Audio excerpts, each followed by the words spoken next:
We are the number 2 LOCO radio out of Knoxville, Tennessee on Spreaker, like a speaker with an R.com. You can use our link, search the web, download the Spreaker app on your Windows phone, on your iTunes, on your Google Play. There's so many different ways you can listen to us and listen to us daily for the best band interviews / entertainment interviews, comedy, sports, and music. We matter because you matter, so please follow and subscribe to our show. Have yourself a wonderful day. We are the future of radio. We're not going anywhere. Hope to see you soon. Yo, what's good, y'all?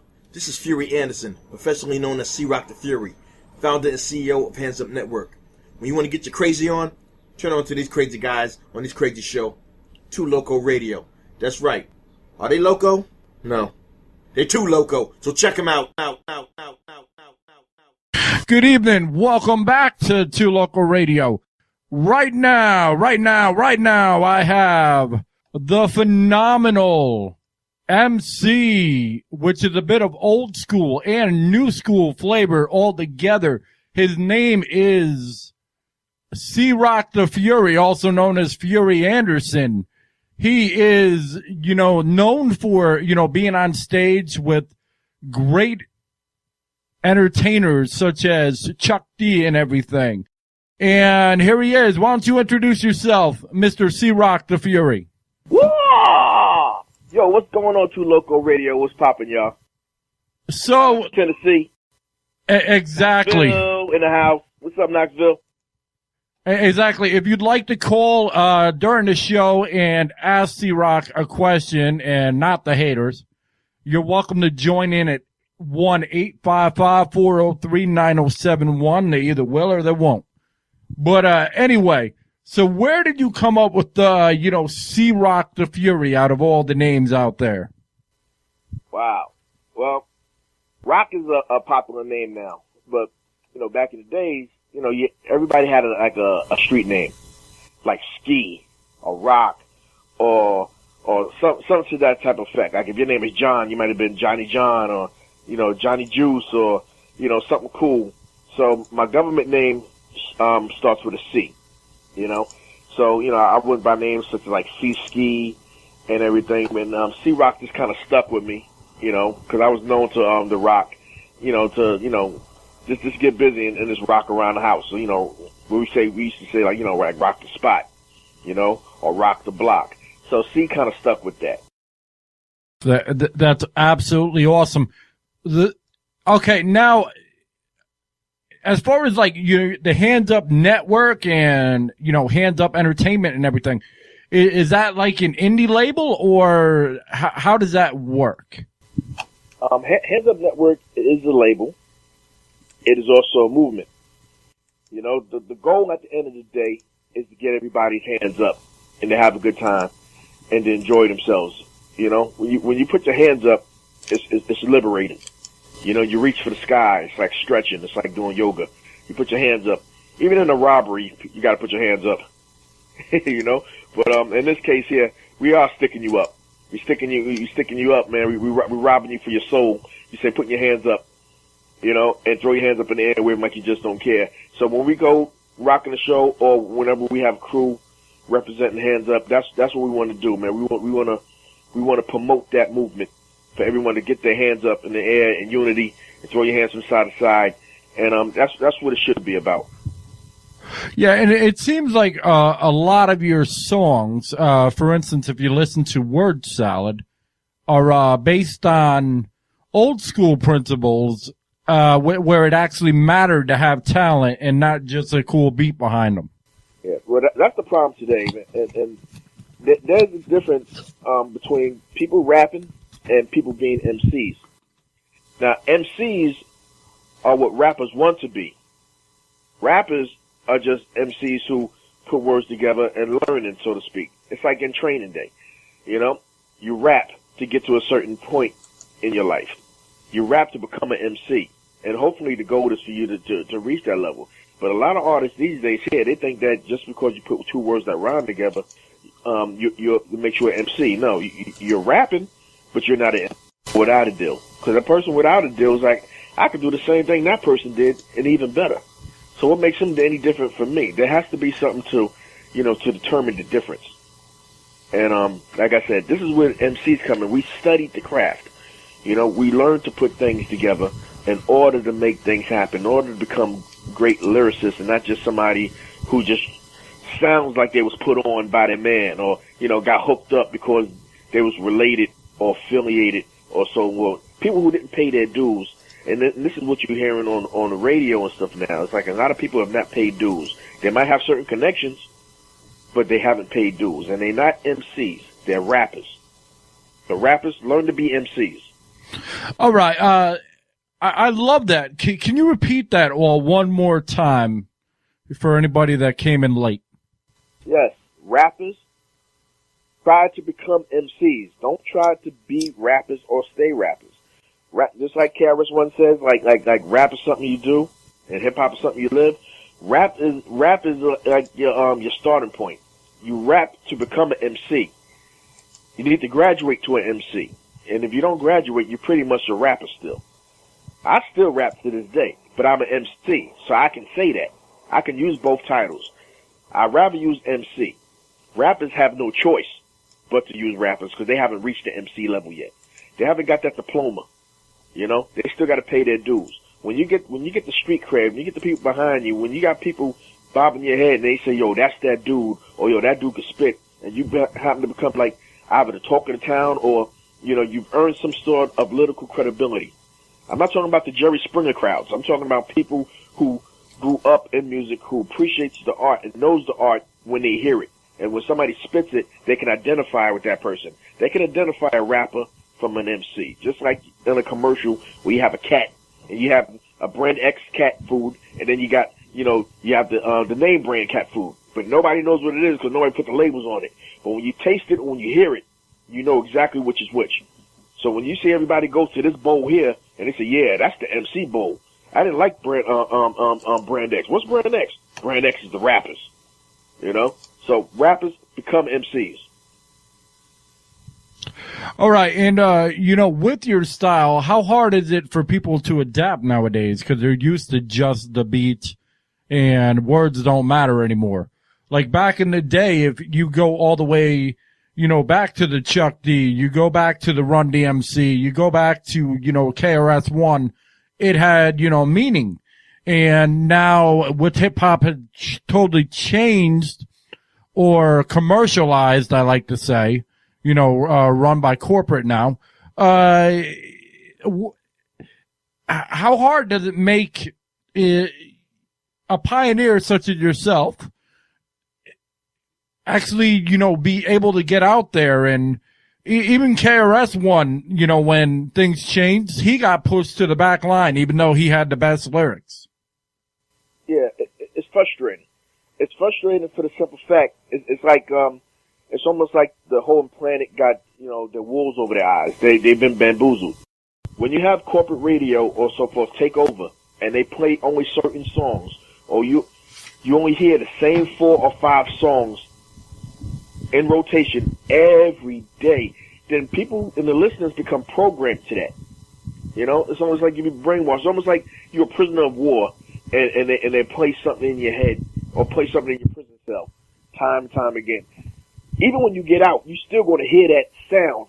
You trapped to it. You adapted to it because it's like in your DNA now. You don't like it, but as far as you know, that's all that is. That's all that matters. So you're stuck with it. And that can become frustrating for artists like this because we know there's a lot out there for people to hear, and they're missing out on a lot of things, but they won't have that access to it for the simple fact that radio is blocking us out. They don't want the real hip hop back. They want it ignorant. They want it as ignorant as possible. They want it dumbed down. The thing is, I'm allergic to dumbed down. I've tried to dumb down. I can't do it. I've tried. I got sick when I tried to do it. Just to experiment. I was like, I got real sick trying to dumb down, and it's not worth doing that. You need to be true to yourself. And me as a true lyricist, I'm true to the art. And artists need to recognize that. And even if you don't listen to it on the radio, you need to do your research if you want to know what real hip hop is. Try to go back to the pioneers and see, the ones who influence you now, You need to ask them who influenced them. And they'll tell you it's the ones who came up with, the ones who started the blueprint, such as KRS-One, such as Rakim, such as Chuck D, such as, rappers as such. You know, even ladies like Salt and Pepper, you know, Roxy and Shantae, Juice Crew. These are all influential people. You know, but you won't hear that on the radio now. They want you to get the dumbed down music as dumb as possible. Stuff that, all right, if you have a newborn tomorrow, that newborn could spit better than most of these artists out there now. And that's a shame. And this is what they, and then on the award shows and stuff like that, this is what they put down. This is what they say is the lyricist. Now, if they say, okay, best song of the year or best lyricist of the year is so-and-so, say, all right, well, give me a quotable. What was so dope about that MC? Give me one line that made that artist who you say he is. They can't give it to you. Of course. You know why they give it to them? Because they're on the radio and they constantly played 5 or 6 times. That's the only thing they got going for them. But when it comes down to show and prove, if they need to go into the arena, if it wasn't for the radio and they have to go in front of an audience and display their skills and let them know what they're about, they can't do it. They won't be able to hide. Exactly. Yeah. It is frustrating. And people like us that need to make a change. And Handzup is down for that movement. Just like Zool Nation is down for that movement. Zool Nation is down for a movement to bring it back. Time to bring it back, y'all. And for all these new listeners out there, or people who maybe was born in 2000, all that stuff, y'all may be unaware of what real hip hop is. What you've been hearing, you haven't been hearing anything. You caught up in the matrix. I don't know which pill you took. You know, the red one or the blue one. But, you know, we're going to take you deeper into the rabbit hole. We're going to introduce you back to real hip hop. That's what I represent, and that's what you're going to hear through Handzup. And I think that's how, you know, it's going to be in the future. What the labels don't want, and what stations don't want, is the fact that the internet is taking off the way it is, and there's all these stations and all these places that you can do underground hip hop and real hip hop, and they don't like that at all. They don't like that at all for the simple fact of, okay, well, our big money corporate scheme is not going to work. No, and that's a good thing. I mean, big shout out, man, to independent radio, man, because it's given us that voice that we never had before. And underground radio and stations such as yourselves that's broadcasting the true talent. There's a lot of talent out there, and they're not getting that exposure. If you're not doing payola, or if you don't have a corporate machine behind you, you may never be heard on those outlets. If they want to be heard, they might play you at 3:00 in the morning in a slot where everybody's sleeping, or try to fit you in the cracks. But they won't put you. They won't put you in prime time. They won't put you where it matters, where the people are awake in the afternoons and so forth, where people's commuting to work. They don't want to do that. They want to hide you, like an infomercial in the wee hours of the morning. They'll sneak you in while you blinking, and that's not a good look. Now, when you do that on radio, you can't do that on the internet. Right? The internet is always constantly moving. It's there. Stations like Rap Station, like Chuck D Station, it's incredible. I've heard some incredible MCs there, and you get to hear everything that you've been missing. Everything you've been missing. You'd be like, man, I haven't heard this on the radio, man. Where's all this music coming from? I try to tell people, man, it's there. It's always been there. It just haven't been exposed. It's like it's right in front of your face, but somebody's been blocking you with a veil. Those stations is blocking you with a veil. They're filtering it. But we here, we just need y'all to know that we here, and y'all need to have that will to listen. And as long as you got a will to listen, then we're going to continue to break down that wall and creep in. And that's what the movement is about. Exactly, and it has to be. There has to be an uproar. There has to be some sort of movement, because it is what it is.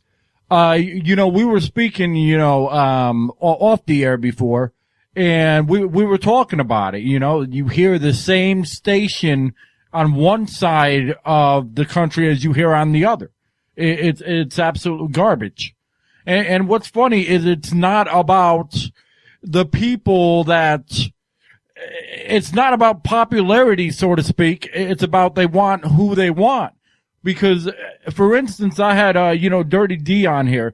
One of his songs, him and his boy Hollywood, has over 1 million, views over on YouTube, and yet local radio said, nah, we ain't gonna play you. Yeah, and that's impressive. 1 million views on YouTube, and a lot of people using those other vehicles to get, like I said, to get a voice. It's something. Only time they'll come to you is when you're in a bidding war. Then they're willing to work with you. When you got 4 or 5 other entities bidding over you, and they was like, okay, this is the guy we want. We didn't know this person before, and we disregarded the 1 million hits. But now that there's interest, then that's when they do it. They jump on. People known to jump on bandwagons. Labels jump on bandwagons. They look for the soup of the day. And when the soup is hot, they go with you. When the soup start cooling off, or they don't push you while the soup is hot, they dump you like a hot potato. So independent, in my opinion, is the way to go. And another reason why I think that is because, with a major label, you're stuck with them. In other words, have you heard of artists, right, that put out a product and it was whack, right? The thing is that sometimes the artists don't want to put that song out, but the corporate company or the mothership say, yeah, we signed you, we want you to put this out, so come on and dance to our tune. And there's nothing you can do. You're under contract with these people. You can't go nowhere else because you signed with that contract until somebody either buys out your contract or until you stick it out. So you bite the bullet. You might do a song, a pop song or whatnot. They'd be like, yeah, I heard the song, it's all right, but that wasn't him. And sometimes you can hear a song and tell if somebody was into the song or not. It's like somebody put a gun to your head and say, okay, rap, and we'll put it out. You become hostage to a label. Being independent, you got that artistic freedom. You can do what you want. Ain't nobody can tell me what to do. I can put whatever I want at my leisure, at my vibe, at my style. And it's good to be your own boss. So I encourage people, that's looking for deals and stuff like that, to realize that once you're with a major company, you are not your own artist. They pull the strings. They're the puppet masters. You dance to their tune. And if you don't like it, you can bounce. But keep in mind, you can't bounce yet because you're under contract. So either you get bought out or you have to sit here on the shelf and wait till your contract expires. So, keep that in mind, everybody who's looking for those major deals to get picked up so you can live famous and live off the fat of the land. Keep that in mind.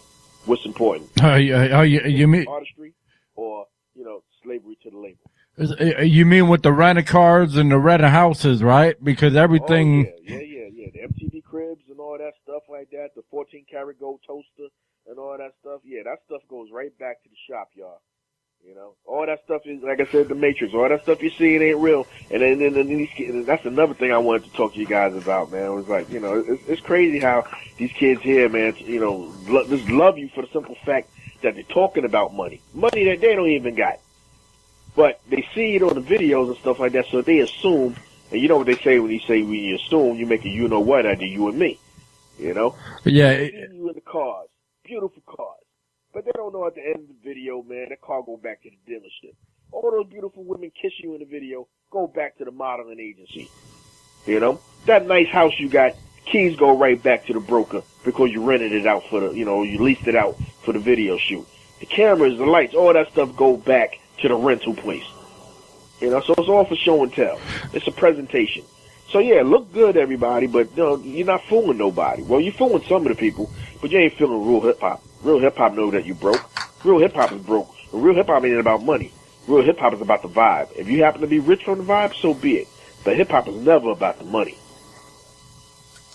Exactly. And not only, that, but I mean, if you sign a, contract, from my understanding, they take 90 cents out of every dollar. So you got 10 cents to work with. How well is that going to work out?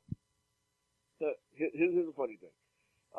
Some people like to clown some independents, right? Like, they'll be like, but you only sold 1,000 copies. You only sold 2,000 copies. Keep in mind that in order for you to even recoup a certain amount of money, you got to sell 10 times as much because they're taking 90%.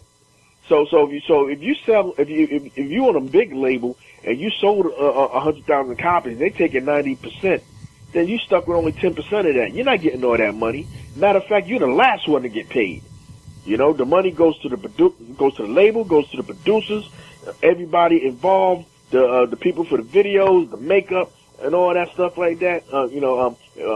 People you have to pay for samples, musicians, all that stuff. They get paid first. Anything left over, you get. And artists don't make money from selling records no more, and they never really did. You know, artists make their money from grinding, selling their own merchandise, or being on the road. You know, that's where you make your money from. Public Enemy tours about 70 countries a year. Can you imagine 70 countries? And they get the majority of that money. And they sell their own merchandise. They don't have to answer to a label. You answer to the label, they taking percentage. And then you got these artists that do 360 deals. 360 deals, man, that means they get to take everything, including the money when you're on the road. They get all of that. So keep all that stuff in mind, you know, when you're trying to get put on quick or just get hooked up because they look shiny and whatnot. It ain't all that glitters isn't gold. Exactly. And in this day and age, people can actually promote themselves. And that's basically what you're saying. And yeah, I mean, I guarantee if I walked up to KRS, even though he would never tell me, I guarantee there's not one day that he's broke. Oh yeah. See, another thing is, like, you know, people need to learn to invest the money or to save their money. You know, like we're not all guaranteed to get paid or get rich. It's all grind. We like I said, we've been doing this for the love. If you happen to benefit for it, that's a bonus. You know, it's a bonus. If you're able to get booking agencies or shows or festivals and stuff like that, that's great. And some people get a lot of gigs a year or a few gigs a year. If you was on tour and say you did maybe 10 places and maybe you did maybe you get $500 or $1,000 for each gig, that's like $10,000 real quick. The average person that works on a job might make $15,000 to $20,000 a year if it's like the average small job. So for 10 this call is being recorded. You could be all right. Some people live off of that stuff, like Rob Bass and Black Sheep and whatnot. They can perform their classics over and over and over again because there's always an audience for it that love that stuff, and people love that real hip hop. Rob Bass with that It Takes Two, I Want to Rock Right Now. He been eating off of that song since the 80s. It's in everything. It's in movies. It's in commercials. You know, you might hear it tonight at some point. Somebody might drive by in a vehicle on your way home, and you'll hear it. There's always somebody playing their music any part of the world, any time of the day. So when you look at it like that, yeah, you could eat or you could be comfortable, but you know you have to be on your grind, and it's always good to make good music. You know, if you make whack music, they're not going to be booking. They're not going to be booking shows on you. They're not going to book shows on you if you have no stage presence. You just walk back and forth. You can't talk to people. You can't communicate. You don't give no eye contact. You're always saying, know what I'm saying? Know what I mean? Every 2 seconds throwing the N-word, the middle fingers up. You can't sell that. You know, there's a package you need to put together. And when you put the package together right, then that'll help sell your product. You are that product. So if you don't represent yourself, you can't expect nobody else to support you. That's absolutely correct. I agree with that 110%. So, moving back to you. So, I've seen, over on YouTube and everything, and sometimes I stutter, but I'm just stuttering because I'm lost in thought. As far as, places that you've been and shows that you've done, it's documented or on YouTube, that you shared a stage with, Chuck D and everything. And how does it make you feel that these pioneers, I'm not going to say, look up to you necessarily, but the fact that they allow you to walk in the same, limelight that they walk in, they real see real. And the fact that you're real, they're going to fuck with you, where if you were garbage, they wouldn't. And I meant to tell you before, we're live and uncensored. You can say whatever you want, however you want, unless you don't talk like that. Right. We caught out a cosign. And that's the best thing in the world. It's like, it'll be like, you know, you learn karate and Bruce Lee was a teacher and all of a sudden Bruce Lee says, yo, you're an honorable student and gives you a pat on the head. It's like the happiest thing in the world, or the one you listen to growing share the field, to get on the field with them, or throw the first pitch to the baseman or the hitter and whatnot to your favorite team, like the Yankees or whatever, or playing for the Knicks. I'm using New York teams, obviously, but any team, you know, it's an exhilarating feeling. It's like meeting an actor. It's like you, a kid, and you watch The Terminator and Arnold Schwarzenegger, and all of a sudden, Arnold Schwarzenegger shows up and it says on a TV show, yeah, that's my friend, or yeah, he's a real cool person, or you know, or that person shows you, a person of that high status, even acknowledging you, is overwhelming to me. So like that footage up with me when I did with Public Enemy, man, that was like one of the best things in my life. I wouldn't trade that in for anything, man. Like a lottery ticket or anything. No one can take that from me, ever. And I freestyled that mess off the top. So I'm glad that I didn't mess up or choke with that. I came and I rocked. And I didn't even notice the reactions to Chuck D's faces and stuff until I actually saw the footage. I didn't see the footage that night. Somebody posted it up. And then everybody was like, yo, do you see the footage with you and Chuck? And I was like, nah. They say, yo, man, you should see Chuck's reaction when we were spitting. And I was like, whoa. And then you know, for him to even acknowledge me on his radio station and talk about me and play my songs on the show, man, that's the best feeling in the world, man. That's a roller coaster ride. I hope I don't ever get off, you know?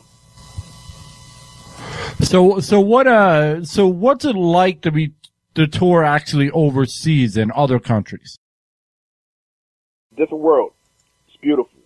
It's hard to explain. It's like a lot of people don't get a chance to, you know, to venture out of the States. And so some people don't even venture out of their own city. So when you go somewhere else, it's almost like you joined NASA and you joined the space shuttle program. You're going to Mars or something. It's a completely different world. When you see different cultures and stuff like that, it's almost like you see an alien from outer space, because you so blown away from the culture and how things are, and just seeing different parts of the world and how they react to things. It's wonderful, because it's like learning all over again. It's experiencing life from a completely different point of view.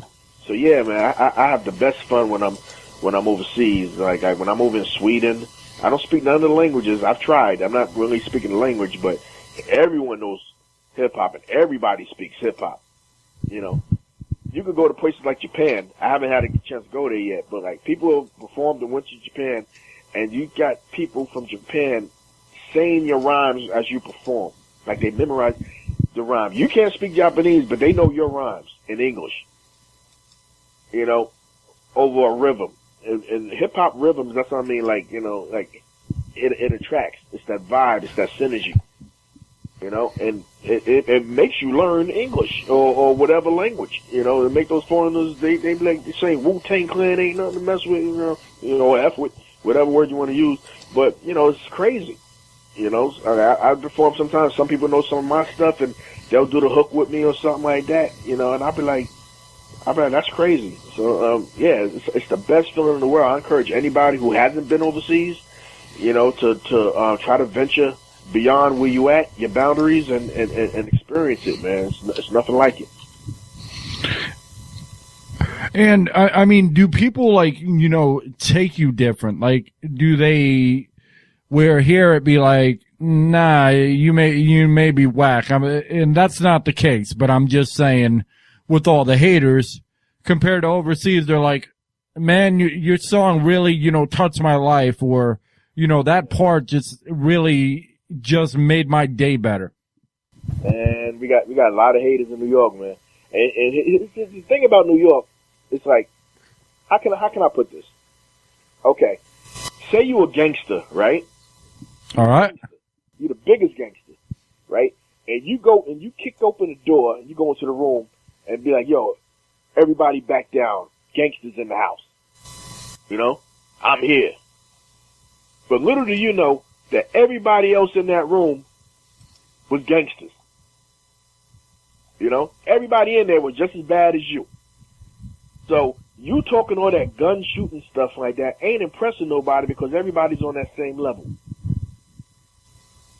You know, so everybody is on that same level as you. You are no different.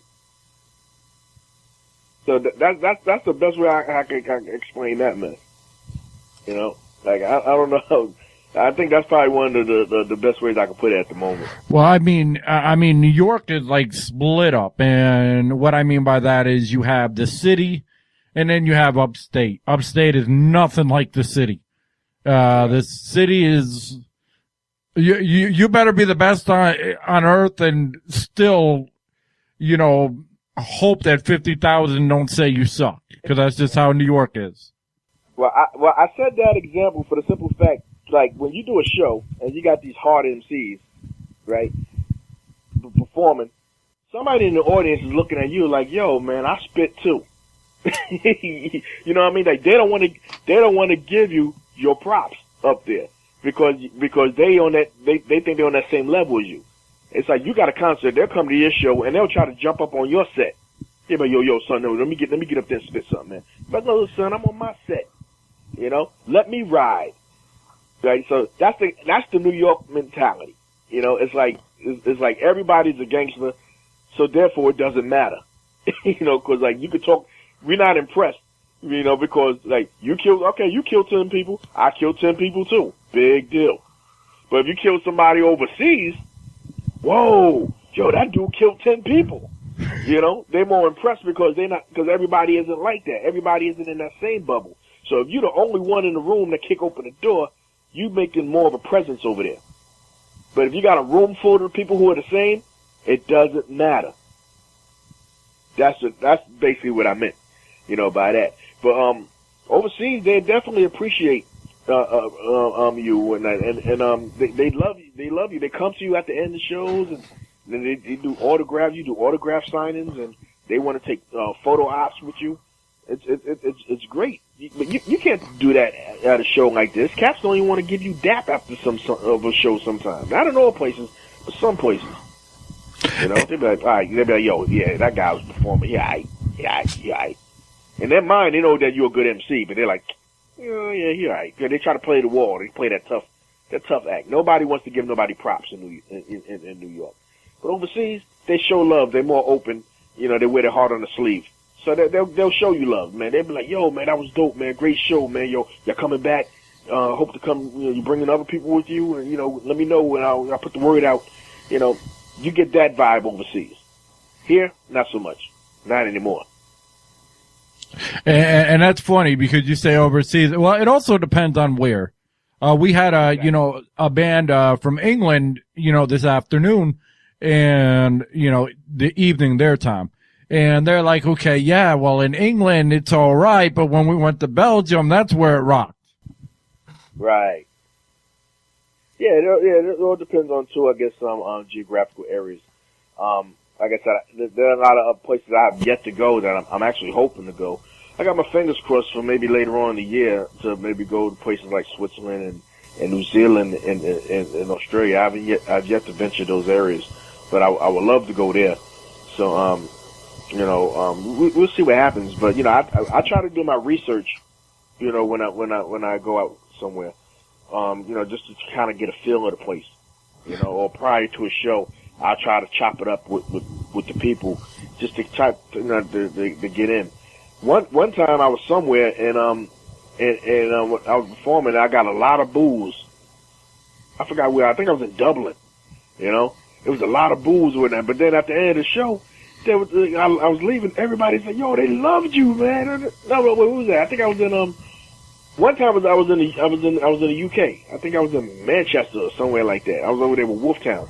And I did the show, and it was like booing. And when I left, everybody was like, "Yo, man, they love the show." And I was like, "Yo, I heard boos." They say, "Yo, that's how they show love over there." So like some places here we say yeah, some places they were like ooh, or so it would sound like a boo or something like that. But boo is yeah, or bad is good and good is bad. You know, it's weird. So if you don't know your area, I should have did more research when I went to that area because then I would have known that they was actually showing me love and not disrespecting me. You know, but at the end of the show, then they explained it to me. I was like, oh, okay, oh, I get it now. You know, so keep in mind when you go to certain areas, try to learn, you know, the culture or the reactions of people. Like, you know, how do people react to shows? Some places don't react at all. Yep, like when Dennis Rodman went to to Hong Kong or something like that. You see the people that sit in the chair, they don't clap, they don't do anything because they disciplined that way. Their culture trains them not to react. But then at the end of the show, they'd be like, yo, man, that was an incredible thing, but you would never know because you never see their reactions. You know, so research of the culture is important. It certainly is. And it was funny how you said one thing somewhere could be, you know, another thing somewhere else. The best way I relate to that is remember when you went back in school, if you're, you know, I'm in my 30s, and you know, if you wore anything dirty, you would get ragged on, you know, till the cows came home. But now you got kids wearing, you know, jeans that look like they went through the mud and full of holes and all faded and everything, and that's cool. Yeah, it's weird. It's weird how things change. Like back in the days when there was jeans, man. Like, you know, jeans cost a lot of money, and then all of a sudden the style started coming in. You know, like on TV and commercials where people started wearing the acid wash jeans and the jeans with the holes in it. Then people was buying brand new jeans, putting holes in them on purpose with scissors and broken bottles and making shreds out of them, and then selling them for twice as much as they bought it. So, you know, so I couldn't understand that. So it's like, and then before, you know, you would see a painter painting the house or whatnot, you know, and then, you know, they get paint all over you, and then, you know, you take the clothes and throw them out. Now you pay money to get clothes that look like paint was splashed all over you.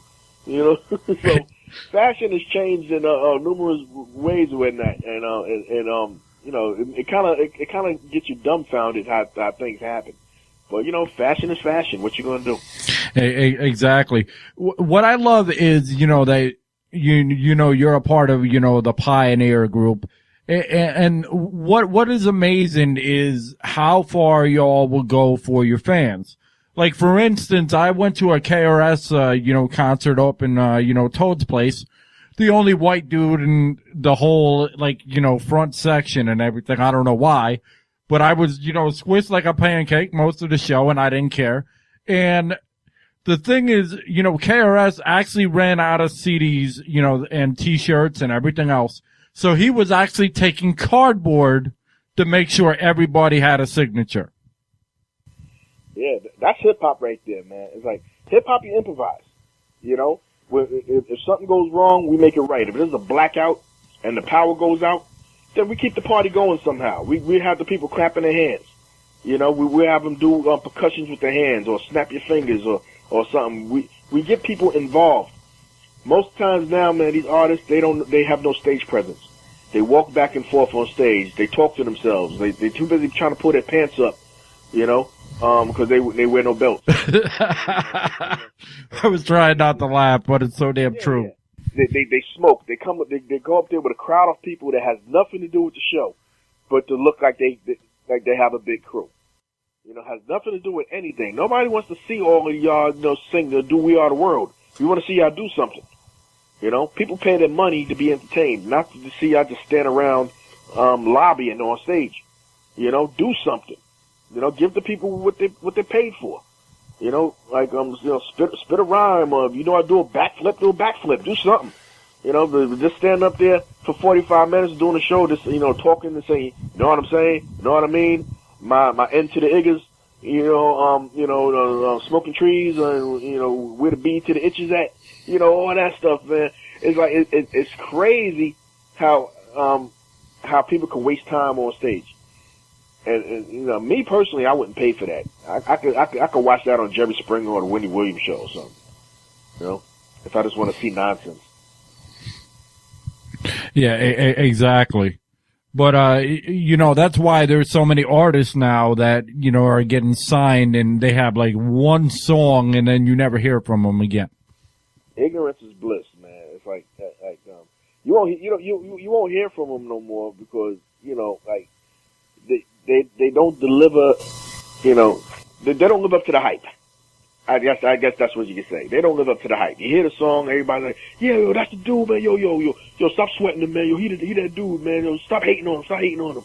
But then when you start listening to him again, he'll do the same song or the same style over and over again, or do another song, and that same song sounds like the same song he did, trying to reduplicate the formula and not trying to advance himself. So he's like, okay, he's stuck in his own bubble. He's trying to get stuck in his own trend bubble and make something else. You know, like, and you can't really do that. That don't work, because you can't pull the wolves over real hip hop eyes. You know, you might get over. Some people get over because of the beat, not because of your lyrics, but you know, the beat might be hot. Like, as far as I'm concerned, you wouldn't even have to have an MC on it. Just let the beat rock. Exactly. Just have the DJ sit back there. Some people think they're the bomb just because they rhyme it over a hot beat. I'm like, okay, strip it away. Let's hit an acapella version of it. You know? Let a DJ do a blend and mix it with another beat. Now put those lyrics to that. They'll be like, yo, that beat is dope, but them lyrics is whack.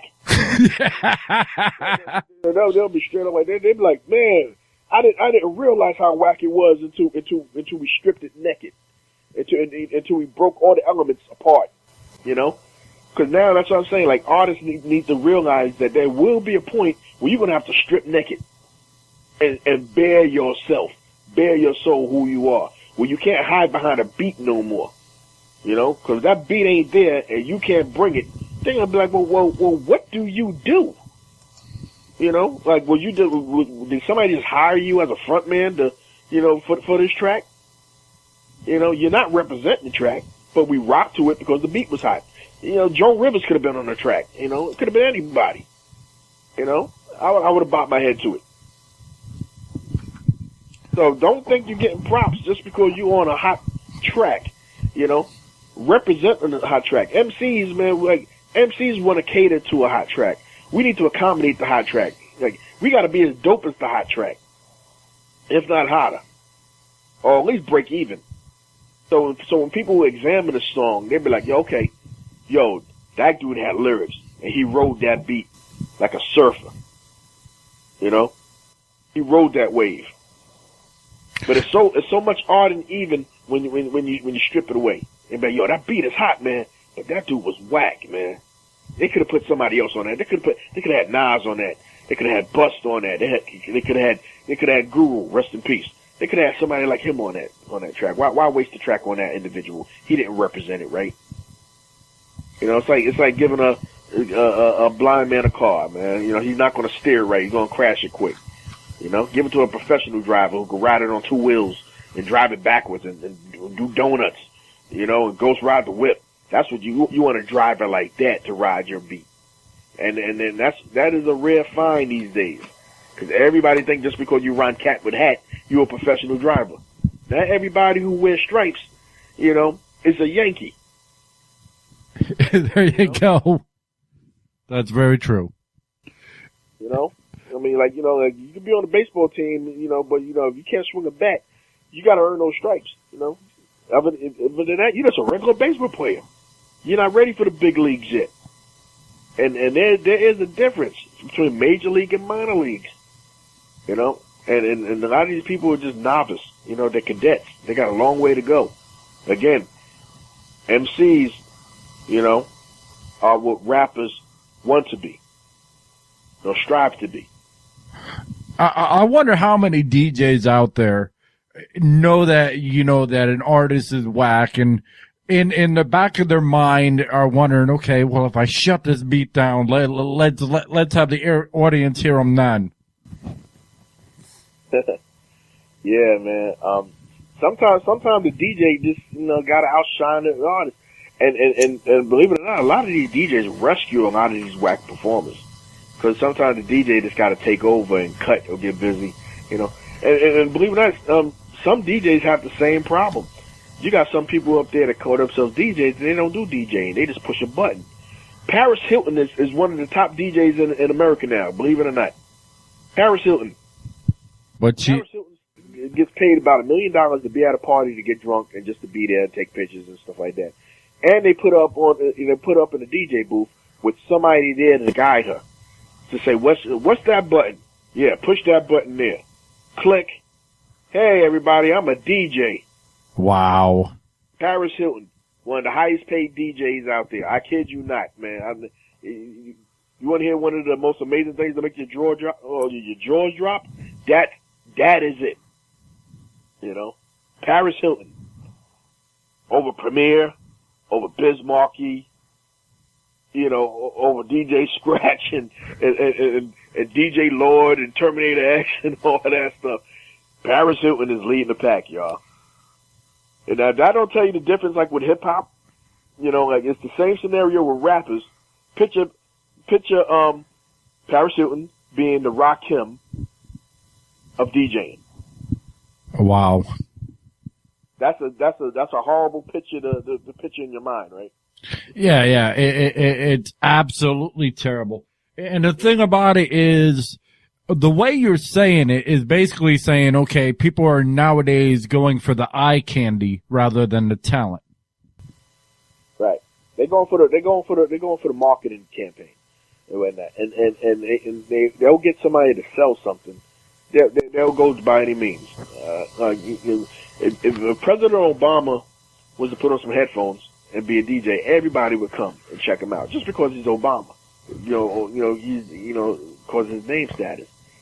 But, and they won't even care if he was DJing or not. But again, what if he goes into the audience where they ask the DJ to really do some DJing? Put that song with the other song, or blend it, or go into a transition or something like that.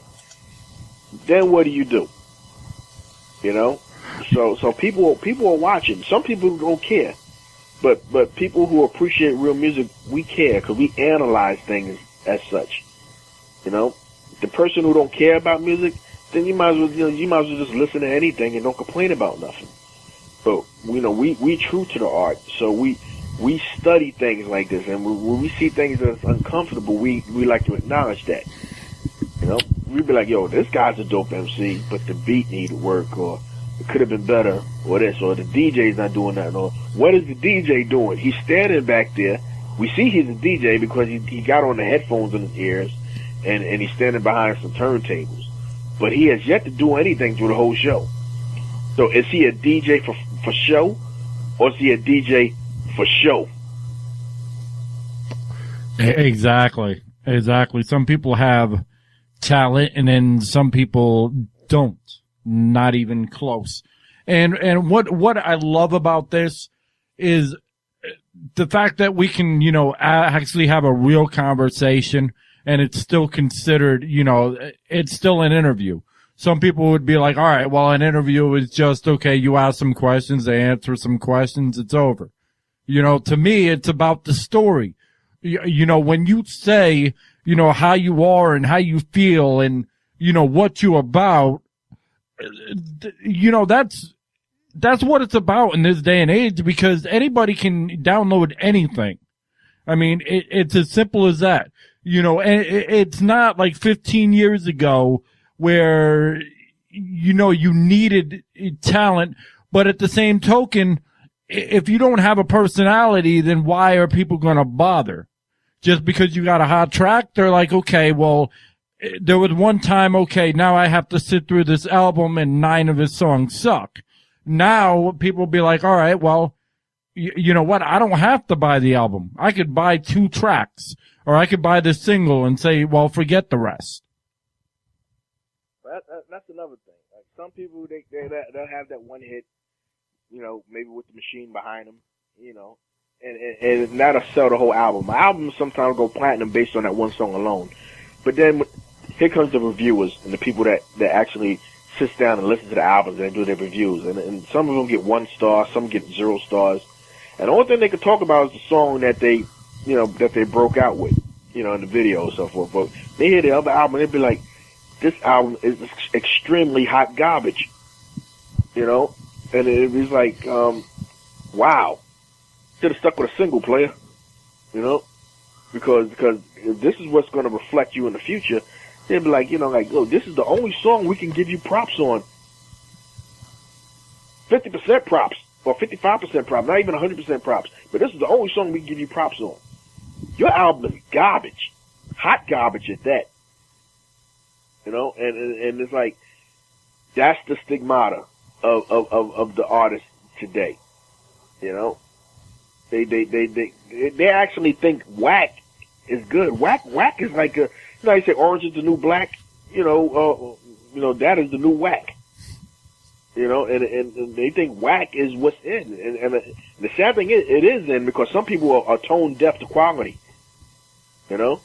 You ever seen been at a karaoke bar and somebody that can't sing at all, off pitch, everything, it sounds like a cat screeching with their nails on a chalkboard, and the people in the audience like, yeah, hit that note. That's because like, are you serious? That's because they're too drunk or high and don't care. Chart. That's not even a note.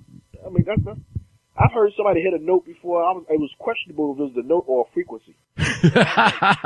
You know, I didn't know what it was. I thought maybe it was one of them industrial sounds. It wasn't even a melody. You know, I was like, what the heck is this? And the people in the audience was like, yeah, hit that note. I'm sorry, are you a cyborg or something? What note? Music, I don't know. Well, you got to be kidding me. That's not even on the music scale. And hip hop is the same thing. The simple things you say, and then they want to give you the hip hop quotable of the year. Mary had a little lamb, fleas white as snow. Hip hop quotable, y'all. Put that in the sauce. You know, disregard the real hip hop.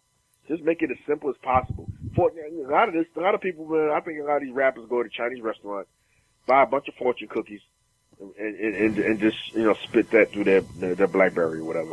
You know. Wow. Yeah, yo, run out of cookies, son. Get some more cookies up in here. Run out of raps. I would not doubt it, to be honest with you. The funny part is, a lot of people think that, you know, hip hop and making a song is just all about rhyming. Some of the best songs I've ever heard hardly rhymed, but they flowed so well that it didn't matter because they actually had talent. Right. Here's the secret. Some people, like you said, if you're not an MC or a real serious rhymer, you have to do something to accommodate to make you be dope. Right? Now, there's some people out there that's not, or I won't say the top of the line lyricists, but they just sound so good on a track that, you know, they have to be a component of hip hop. Little John, he don't really rap. He just say stuff, but anything he say is hot. I don't care what it is. You know, like, turn down for what? That's all he says with the whole song. Turn down for what? And that's one of the hottest things ever. You know, it's just how he says it. It's the energy that he brings to it, to a track. He accommodates the track with the talents that he has. If you could do that, then you could become an acceptable artist. You know, somebody like that. You know, Flavor Flav with the yeah boys. A lot of people will maybe consider him an MC, but he plays a position of Public Enemy. He's that, you know, he's that one with the clock to let you know what time it is. He comes with the energy. He comes with a certain thing. He's like the angel on Chuck G's shoulder or something like that. You know, he contributes something to the game. Greg Nice and smooth. He just got, you know, he got an energy to him that, you know, that just sounds dope on the track. Like when he was on Dwick, that made the track. Just by having him on it. Some people got that gift. You know, not everybody had that gift. Some people, if somebody's riding on a track and you actually forget that person was on it, that should tell you ain't belong on that track. If no one is mentioning your name and people are skipping you out of line on a track that you've been featured on, or there's 4 of y'all, but they're only talking about 3, and they constantly omitting your name out, that should tell you something. That tells you you're whack. Tells you you're whack. It's whack and a half. There we go. So where do you get your musical styles from? Like, for instance, I had a buddy of mine. His name was Steve. He was part of the old Criminals. And, you know, he's a, you know, big KRS fan and everything else. You know, an old school fan. but he actually, when he did rhymes, he did a lot of patois, or however you pronounce it. But he incorporated that into his flows. Where do you get your styles from? Wow.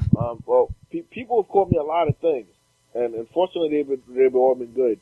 I guess if you was to put me in a blender, I'm a little bit of everybody. Like some people said I have like some Biggie in me. Some people have said Pac. Some people have said I had Ice Cube. Some people said I had Chuck. Some people said I had Chubb Rock. Some people said I had Ed O.G. Some people said I had Kane. Some people said I had a little ultramagnetic in me. I think I'm a little bit of everything, and that's influenced me. I'm not really set to one style because I listen to so much real hip hop, but you have to incorporate it with your own personality and identity. I never tried to like emulate my style after someone. Some people do, like they'll hear Rakim and they'll try to sound exactly like Rakim. No, you take good qualities from them. You study things. And you take the good attributes of them and incorporate it into your own, and then when you put all that stuff together, you put me in a blender with all the greats, I guess, and I would be a little bit of everything, and that's a good thing because no one can actually say that I just sound like somebody, and you got the problem like that today is like. You might have a crew of people, and all of them sound like Jay-Z. Why would I want to hear a rap group where everybody sounds like Jay-Z? Isn't one Jay-Z enough? And then the next person comes on, it's the same exact style. It's the same exact song. It's the same exact person. And I know exactly what you're saying because, even though, out in Knoxville, Tennessee now, I'm originally from Connecticut, and in Connecticut, when you heard a white MC, and that's no disrespect to Synergist because he's just amazing, everybody would try to sound like Eminem, and I'm thinking to myself, well, we already got one of them. What do we need 400 million of them for? Exactly. I mean, he's great. He's a good person to try to reach a peak, but if you do, reach it in your own direction. Like House of Pain found his own direction, and Cypress Hills, and even that dude Milkbone at the time in Jersey. I guess even Marky Mark, with his vibration. What's it called? Calvin Klein style, Calvin Klein flow he had. Everybody has their own little identity, but don't try to follow what everybody else is doing, because you will always be number two. No matter how hard you try, you will always be compared to that person, and it's flattering at one point, but then it can be frustrating after a while, because then you be like, no, man, I'm doing me. Like, no, you're not doing you. You're doing you doing somebody else. You're like, you are not your own person. So, Yeah, be yourself, or at least try to be. Influence is important, but make that influence your own. So if you could be, be on the stage and, be at a show with anybody out there, any artist out there that's alive today, who would you want to be with and why? Wow. I would actually say Public Enemy again, man. They have such a energy about them, man. It's like, I don't know. I'm not, I've been in a mosh pit, I think, once or twice in my life. It's like a mosh pit. That energy that they have when you're in a mosh pit with like people pushing you around and whatnot, it just gets your adrenaline pumping. It's like you're getting hyped up before a football game. Everybody's in the locker room punching each other in the arm. Public Enemy gives you that type of energy. It gets you riled up. Not to cause a riot, but just, it just gets you like in that militant, let's do this, Gladiator 300 epic battle type mode. That's the type of energy Public Enemy brings you, man. And I mean, they do. I've seen them do a show for like 3 hours straight, like freaking Duracell batteries, man. They just keep going, and that's amazing. With rappers like that, yeah. Rappers like I wouldn't mind, like I say, like even doing something like with KRS-One or when Tribe Called Quest was out. You know, I would have loved to, to do something, with them. I would have loved to rock the stage with Rakim, EPMD, Dougie Fresh and Slick Rick, and of course Run DMC. You know, like being on stage with them would probably be incredible, because I've seen them do shows, and I've seen their show presence, and the presence alone will make you want to be on stage with them. It would just give you that energy. Everybody feeds off of everybody's energy, so everybody's power level is going to always be up throughout the show. All right, I'm just gonna throw this out there just as a tongue twister, because you're talking about, pioneers and, awesome, fantastic, artists, down the line. Now, for the young bucks out there that have no idea, who they were, out of, let's just say, DMX, Jadakiss, and Nas, who would you like to perform with? Oh, nice. That's a nice one there. Wow. Well, Nas is very lyrical. I mean, incredibly lyrical. Jadakiss is sick. But yeah, I would have to pick DMX out of that one. I would have to pick DMX out of that, yeah. DMX got an energy like Busta Rhymes. They just got that just let him out the cage and just let him, tear up whatever's in front of you type of thing. DMX is a monster when it comes to performance. And like I said, Busta Rhymes. Nas get busy too, but Busta is a monster on stage. You could tell he was going to be a monster way back from the Leader of the New School days. Just from their videos, they was wild. And what's funny is DMX gets out of jail and who's he hook up with? Busta Rhymes. That's all I got to say about that. Yeah. That's like, that's amazing, man. They both bring that rah-rah. And if anybody has yet to see them, perform, man, if you haven't, I'm pretty sure they got some of their performances on YouTube or something. Check them out, and just watch the energy. And somebody like MOP. MOP is another one I want to get on rock on stage with. Their energy is top notch. I've actually had a chance to experience them up front years ago. It was in Manhattan. I think it was at an HMV store. And they tore that place up. They formed a circle. Everybody was like in a circle, walking around them. It almost looked like a whirlpool of people, because the crowd wasn't like just in one spot. The crowd was like constantly moving. It was crazy. And Onyx too. Onyx was some wild performers back in the days, man. Sticky and all of them, and Fredro and all of them. They some wild brothers. And they from Queens, so shout out to Onyx. Yeah, exactly. Onyx.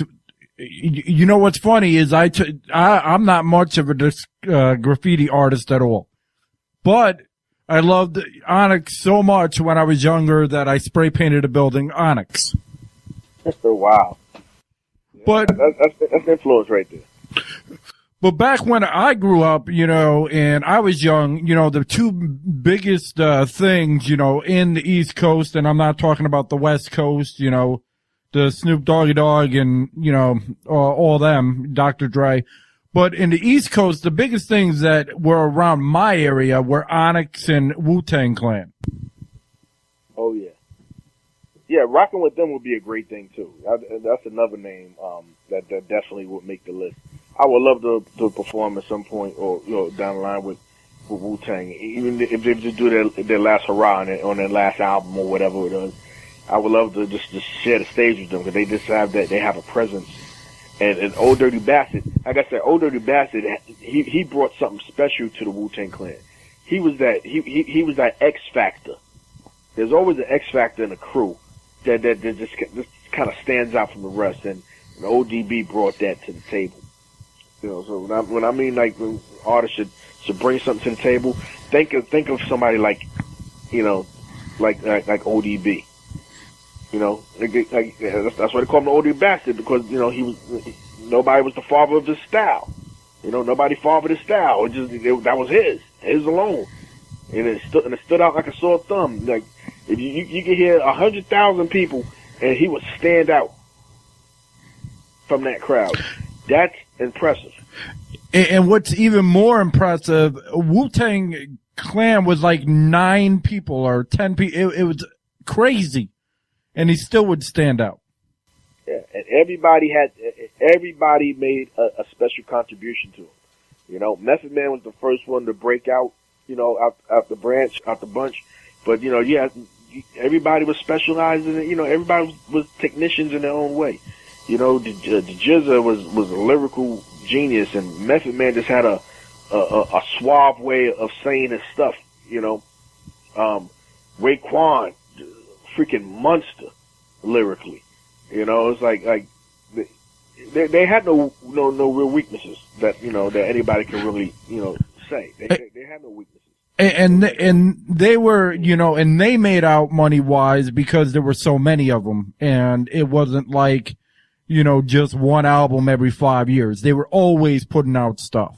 Yeah, and everybody was collaborating on everybody's project. So when you heard one, you heard some, or you heard them all, and it was always material coming out, and they're a franchise in itself.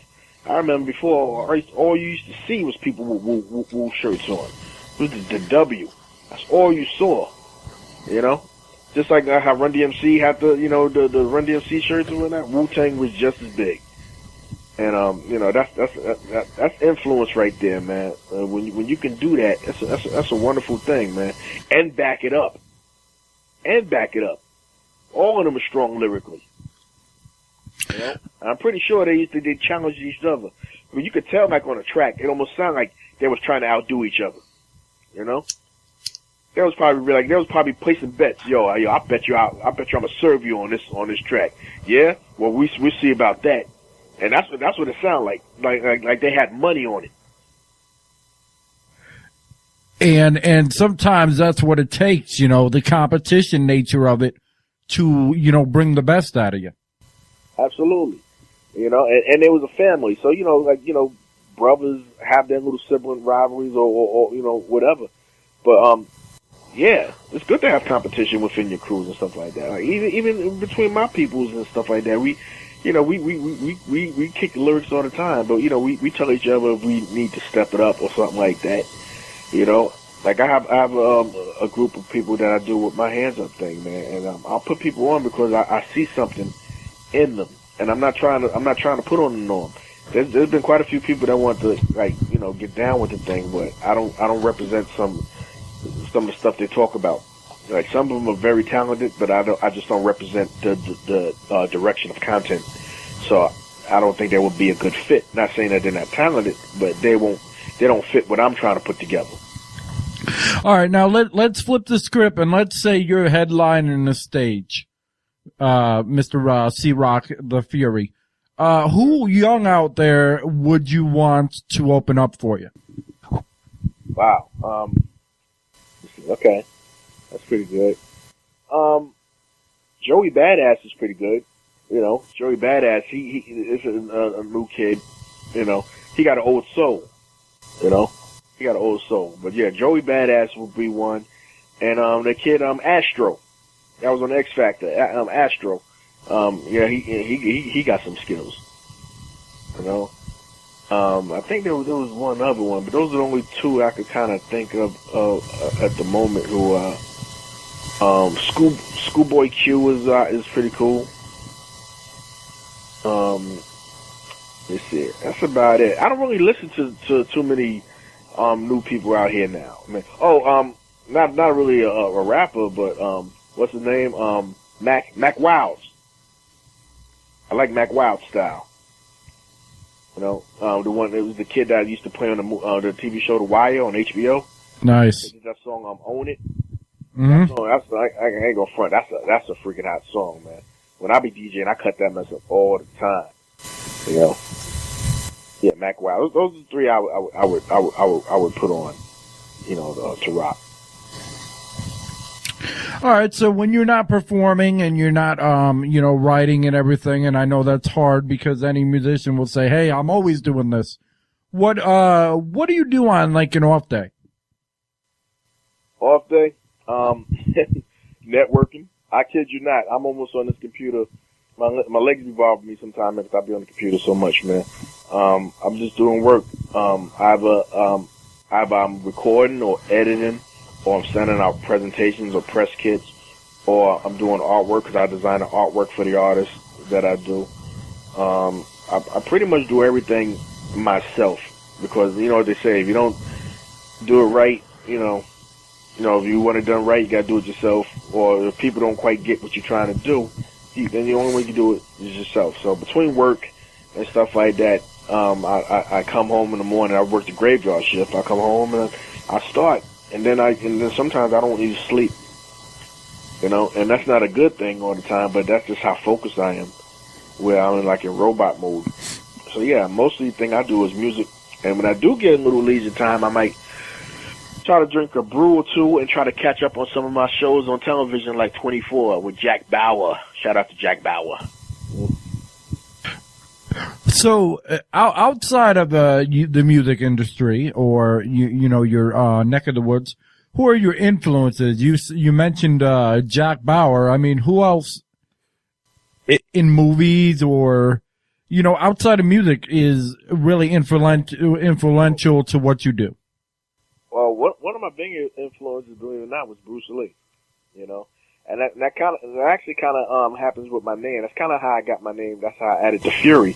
It actually came after watching. Actually, I was a big fan of Bruce Lee. And one day, I was doodling. Not on the toilet, scribbling, doodling with a piece of paper, and I drew something and it looked like it was on a yellow piece of paper. I might still have this piece of paper somewhere back there because I save everything. It looked like a dragon in the form of the letter F. And the first thing I saw that came to my mind when I seen that was what was it? Enter the Dragon. Yeah. And then all of a sudden I just started thinking of other stuff like that, Bruce Lee flicks and all that. And then Fist of Fury popped up. Right? So Fist of Fury was one of my favorite movies and stuff. So I was thinking I was bringing back then about calling myself MC Fury. I thought that was hot. But then I didn't want to give up my name CEE-Rock. Because I had CEE-Rock first. And then I was that's why I was I was probably one of the first ones to have a name that had an extension on it, like CEE-Rock The Fury, like with two names. So when I came up with CEE-Rock The Fury, I was like, how can I make that fit? How would I make that make sense?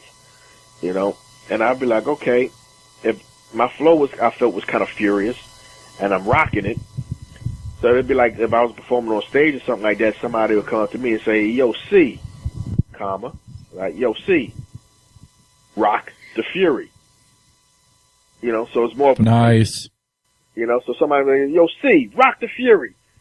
So then when I started saying, I was like, okay, C, Rock the Fury. All right, that works. And then after that, it just kind of stuck. And then I was debating whether I should give one up or the other. I said, no, I'm going to run with both. And then you start hearing names down the line, which is cool. You start hearing like J. Rue the Damager and names of different extensions. I started hearing those. But as far as I knew, I was one of the first ones to do that. And I had that name for years, late 80s, early 80s, sorry. And it's funny that you mentioned before that, about promoting and presentation and everything, because we had a guy, his name, his name's Jay Storm, or, he's in the Jay Storm band out here in Knoxville. And he's like the modern day, James Brown, but he incorporates, hip hop instead of, singing. It's hip hop. And he's, toured with all kinds of artists, and he does, college, gigs all the time because he's like, well, that's where the real money's at. And the thing about it is he was saying the exact same thing. It's all about presentation and promoting yourself. And when you stop doing that, then you really lose out on the money. Yeah, I mean, once you start to build up momentum, it's kind of hard to build it back up. It's almost like the same. It's almost like a mixtape. Like remember before back in the days how hard it was to get a mixtape. Very true. Back in the days, it was far in between. When a mixtape came out, everybody wanted to get it, right? Everybody was going after it. But nowadays, it's oversaturated. I mean, there's if you come out with a mixtape and put it out now, by the time somebody gets to listen to it, somebody put out 30,000 more mixtapes. So that window of opportunity you had might have been unnoticed if you haven't did anything to promote it. So now you got a product and nowhere to go with it because nobody knows about it. Now you got to work on a whole new product and hopefully, do something different. So what you got to do is whatever you have, try to make it known, And most artists today are not. Here's the most important thing: most artists today are not business savvy. They just think they think all you're supposed to do is rap and that's it. Rap and get rich. Rapping is only 5% of this hip hop game, and if you're doing business, you need to know a little bit more than just grabbing a microphone and saying a few words. It's also about how you talk to people. There's a time to be street and there's a time to be business. And a lot of business people don't want to deal with you if you don't know how to communicate or speak English, proper English. When you're in the streets, you can talk slang all you want. You know what I mean? You'll film me, what's poppin', dude? What's up, son? What up, dude? You can't do that, man, in corporate America and stuff like that. You need to speak. You need to speak the language. There goes Facebook out the window. You have got to speak the language, and so people can relate to you. There's a time and place for everything. There's a time for the boots, and then there's a time for the shoes. And if you try to advance, you can't always wear the boots, or you can't always be in that ignorant street mode. You gotta put on a suit and tie and let people know that you're a businessman too. Exactly. That's what it's about. It's about networking and,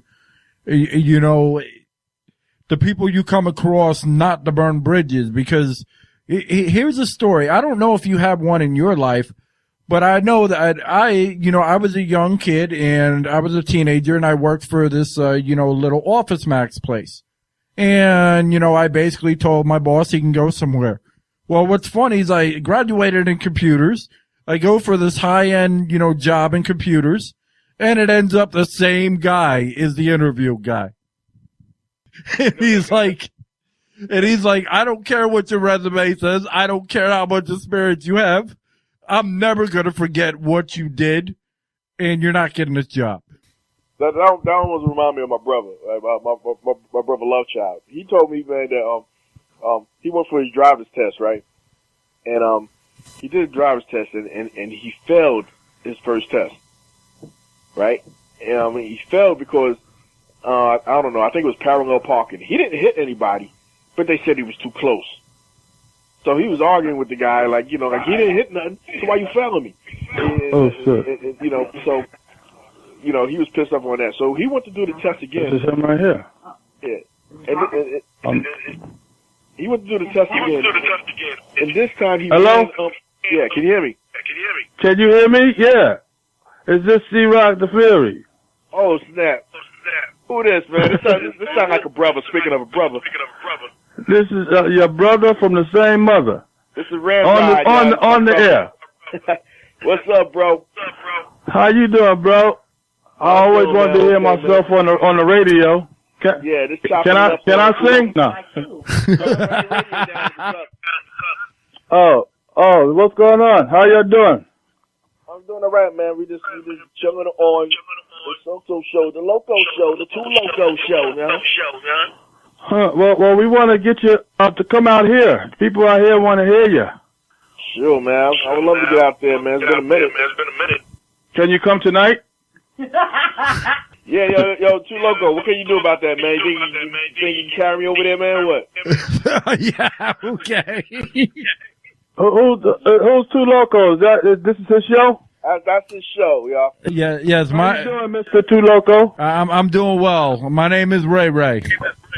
Oh, Ray Ray? Oh, Ray. Okay, way to go. Oh, he lied. So, I don't know. Y'all gonna help bring him out here?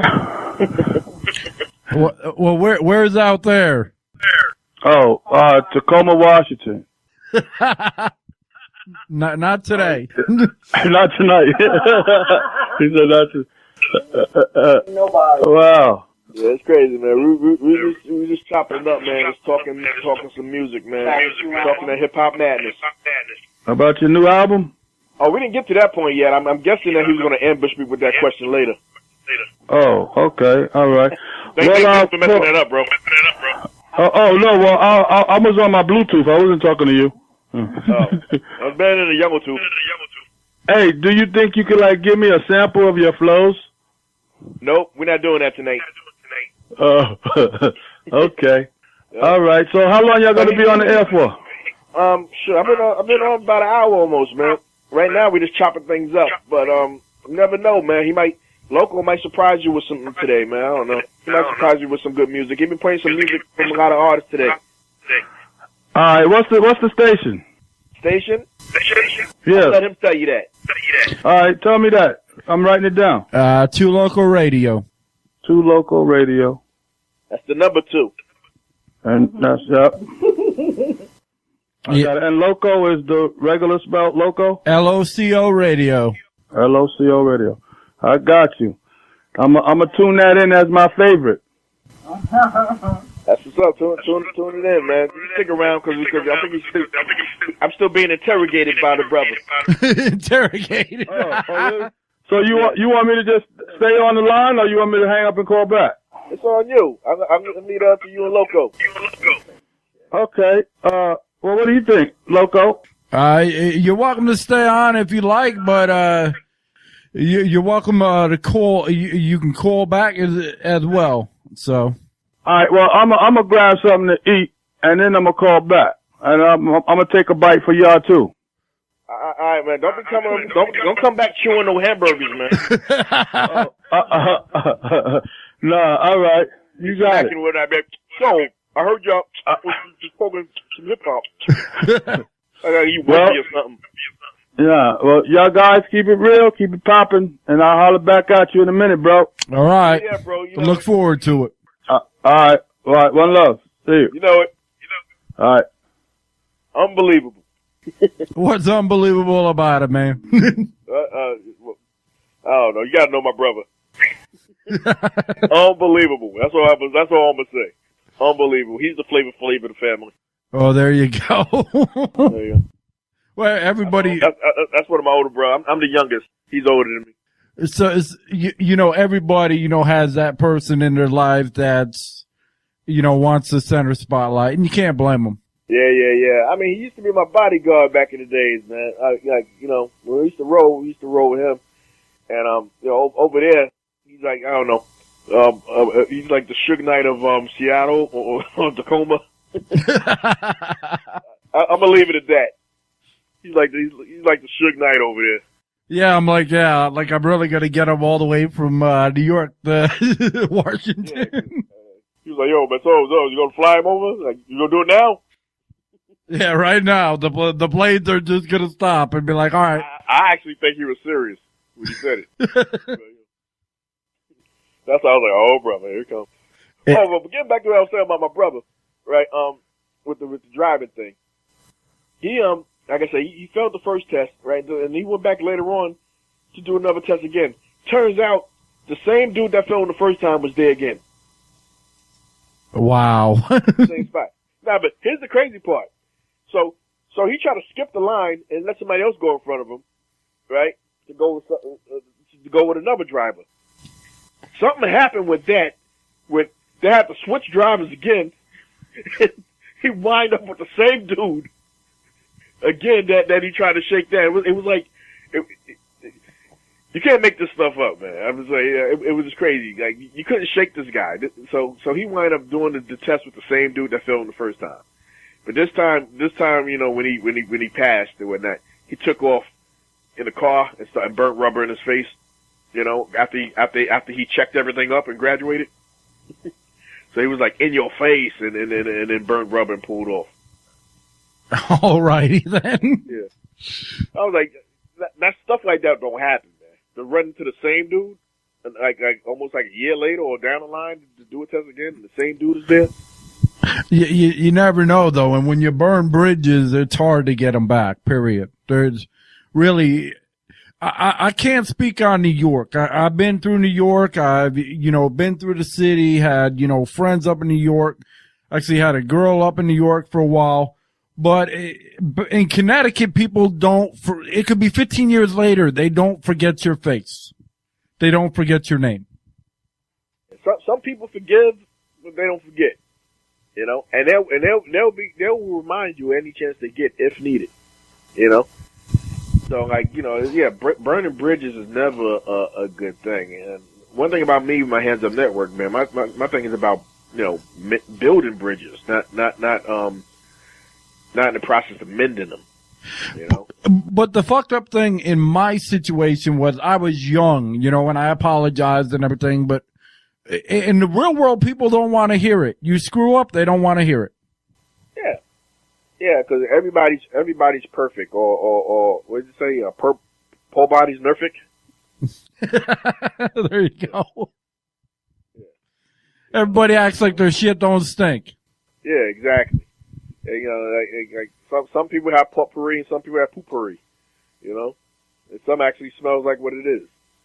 And I don't know, it's just like when you burn bridges, you can be cool with somebody, like I said, but in the back of their mind, they're like, yeah, they're basically just telling you, you mess up one more time, or you basically gonna walk on eggshells, because it's not the same type of vibe you have. It's always gonna be something that you gotta do different.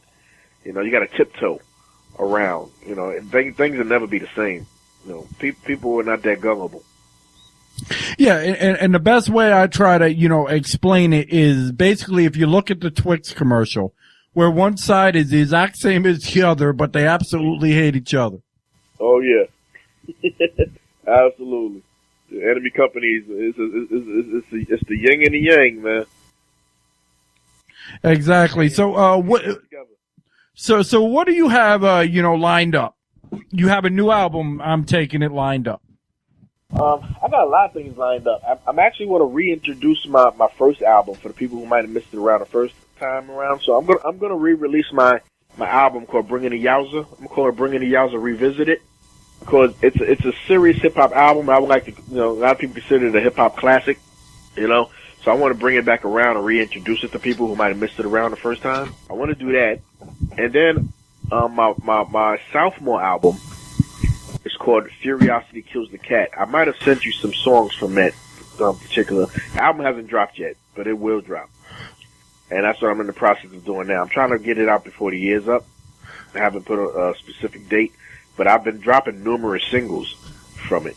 So people can get an idea how it is. But so far, pretty much everything I dropped, I've been getting some good reviews on it, some real good reviews. And, so I think it's going to be just as hot as my first album, if not hotter. And this one is kind of dedicated to the pioneers and legends and veterans in the game. To let let them know that I'm carrying the torch or maintaining the torch for them. Real hip hop is back, y'all. There you go. That and that's what it's about. It takes artists like yourself, Mr. CEE-Rock The Fury, to, bring it back and, let people know, hey, it wasn't all about, hate, and it wasn't all about, all this commercialized garbage. Yeah. Everything is so world star right now, man. You know what I mean? Like, if it ain't about violence or somebody getting stabbed or somebody getting clowned or ridiculed and whatnot, cats don't want to hear it. And they think that's the new norm. Cats even think that's normal now, And that's why I'm kind of glad. I don't know if you heard, but the Universal Zulu Nation has gave world star hip hop an ultimatum, and actually a warning about they do not like what's going on with hip hop because of him, or so-called hip hop. What he does isn't hip hop. Showing people getting beat down and ridiculed and fighting and bloody and stabbed up and all that stuff, and people yelling world star. That's not hip hop. So they want them to remove hip hop, from World Star. They want them to put a disclaimer on this page saying that I do not represent, what the real stuff that they're trying to do. You know? So they wanted to put a disclaimer saying, you know, IQ, you know, of World Star is not affiliated with real hip hop or hip hop in general. I'm just a guy that does videos and like to see people get beat up. You know? Basically that's what they was telling them to say. Remove hip hop from World Star. Yeah, I think they are very seriously, because you normally don't get letters like that from the speaker of the Zool Nation. Of course they're very serious, because what they're doing is they're actually giving everybody, you know, that's a pioneer a bad name, and saying, you know, that, okay, all, you know, old school hip hop to now school hip hop is NWA. Yeah. And they went from peace, unity, love to having fun to war, anarchy, hate, and you know, and pissing people off. You know, that is the new slogan for them, and that's what people think hip hop is now. What? No, hip hop ain't about snuffing somebody and doing that and posting that thing up. That's like somebody recording a phone conversation. You know, there's no skill to that. That's just doing ignorant stuff. And bringing us down, and believe it or not, that is also what's failing, bringing hip hop down to a all new low. This is why people don't want to book you at shows.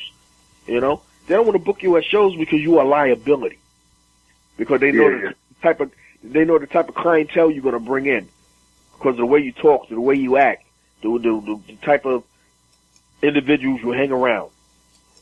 You know, they know something's going down at the club. They bring you there, somebody's getting stabbed, somebody's getting shot, somebody's getting dead, and whatnot. And these clubs do not want to cover your liabilities. Nobody wants to come to the club and get it tore up because you don't know how to act. Same thing with with hotels and stuff like that. They don't want you in the hotels because you go over there, people don't know how to act. They start swinging from chandeliers like it's Animal House or they John Belushi's or something, you know, and they wilding out. People don't know that you just don't go in the house, go to a hotel, eat, sleep, and you know, do things that a normal person would do. They start acting up, wilding out, and then they be like, "Yo, we can't have you no more, man. Hell no. You know, we can't have y'all no more, man. Y'all don't know how to act. Y'all are freaking animals." Hey, Uncle Corey, this is Alfonso. Who this? Alfonso. Ah, what's up, fam? What's up? Yeah, that's my superstar nephew. Yeah. This here is the new generation of superhuman basketball right here, man. He plays like I don't know. He's the Dragon Ball Z of basketball. I don't know. You know, he's the Super Saiyan. What, Super Saiyan 4 or something like that? Yeah.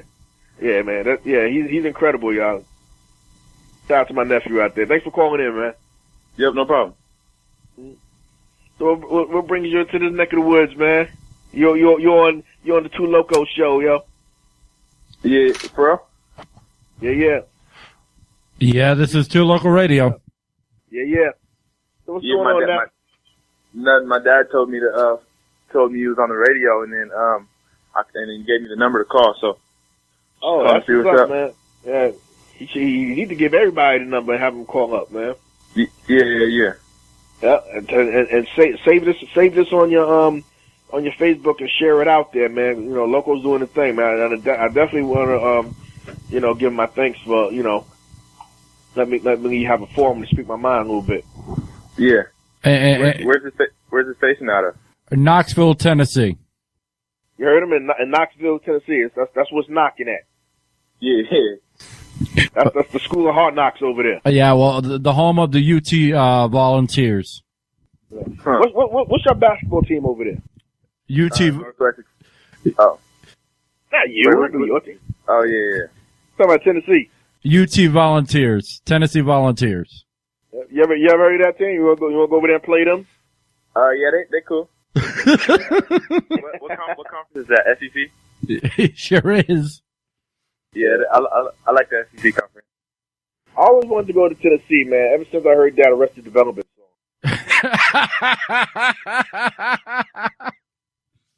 I don't know why, man. I just wanted to. Like, take me to another place. And I'm like, all right, let's go to Tennessee. Well, you know, not to do a promo for, you know, Tennessee, but if you ever came out here, you'd want to go to, it's called the Smoky Mountains. It's a 9-mile strip of like everything you can imagine to do as far as fun. You said the Smoky Mountains? It's called the Smoky Mountains. You can YouTube it. You'd see what I mean. That sounds like something Snoop Dogg would go to.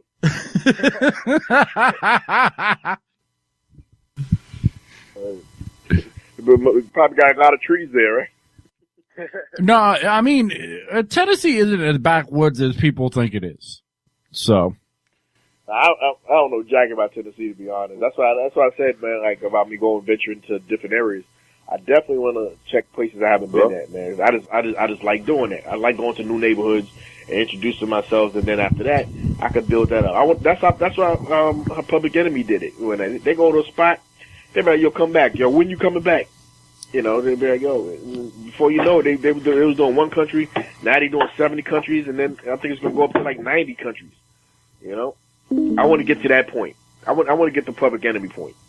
I don't care about a major or nothing. I mean, if I ever do a project with a major again, that's cool. But, you know, I just want to just hop on the road and just go from town to town and rock like PE's doing, man. And be your own boss and do things at your own leisure and, you know, and do it the right way, man. And still maintain the, you know, the respect of an authentic real artist without selling your soul or selling your integrity, you know, for the man or whatever you want to call it. Exactly. And that's what it's about. You know, it's about the love of, you know, hip hop. People forgot about that. Everybody's like, okay, yeah, I'm going to go make my money. But you can't promote money if you've got no personality behind it or you have no talent.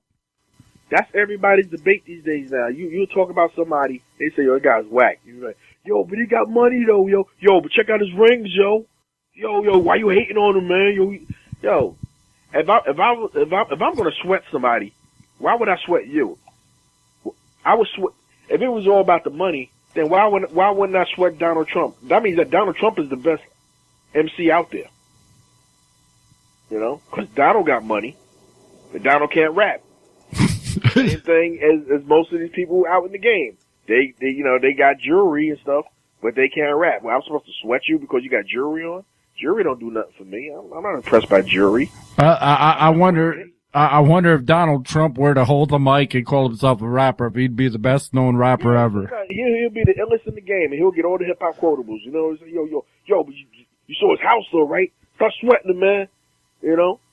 I was like, if that's the case, then Bill Gates is an iller MC than him. or what's the name? The owner of Facebook. He got to be the illest. You know? If they're just talking about money, what about the tycoon? What about the one that, you know, with the Clippers? He got to be the dopest MC. You know? Exactly. The one who got, you know, Magic Johnson jacked. You know?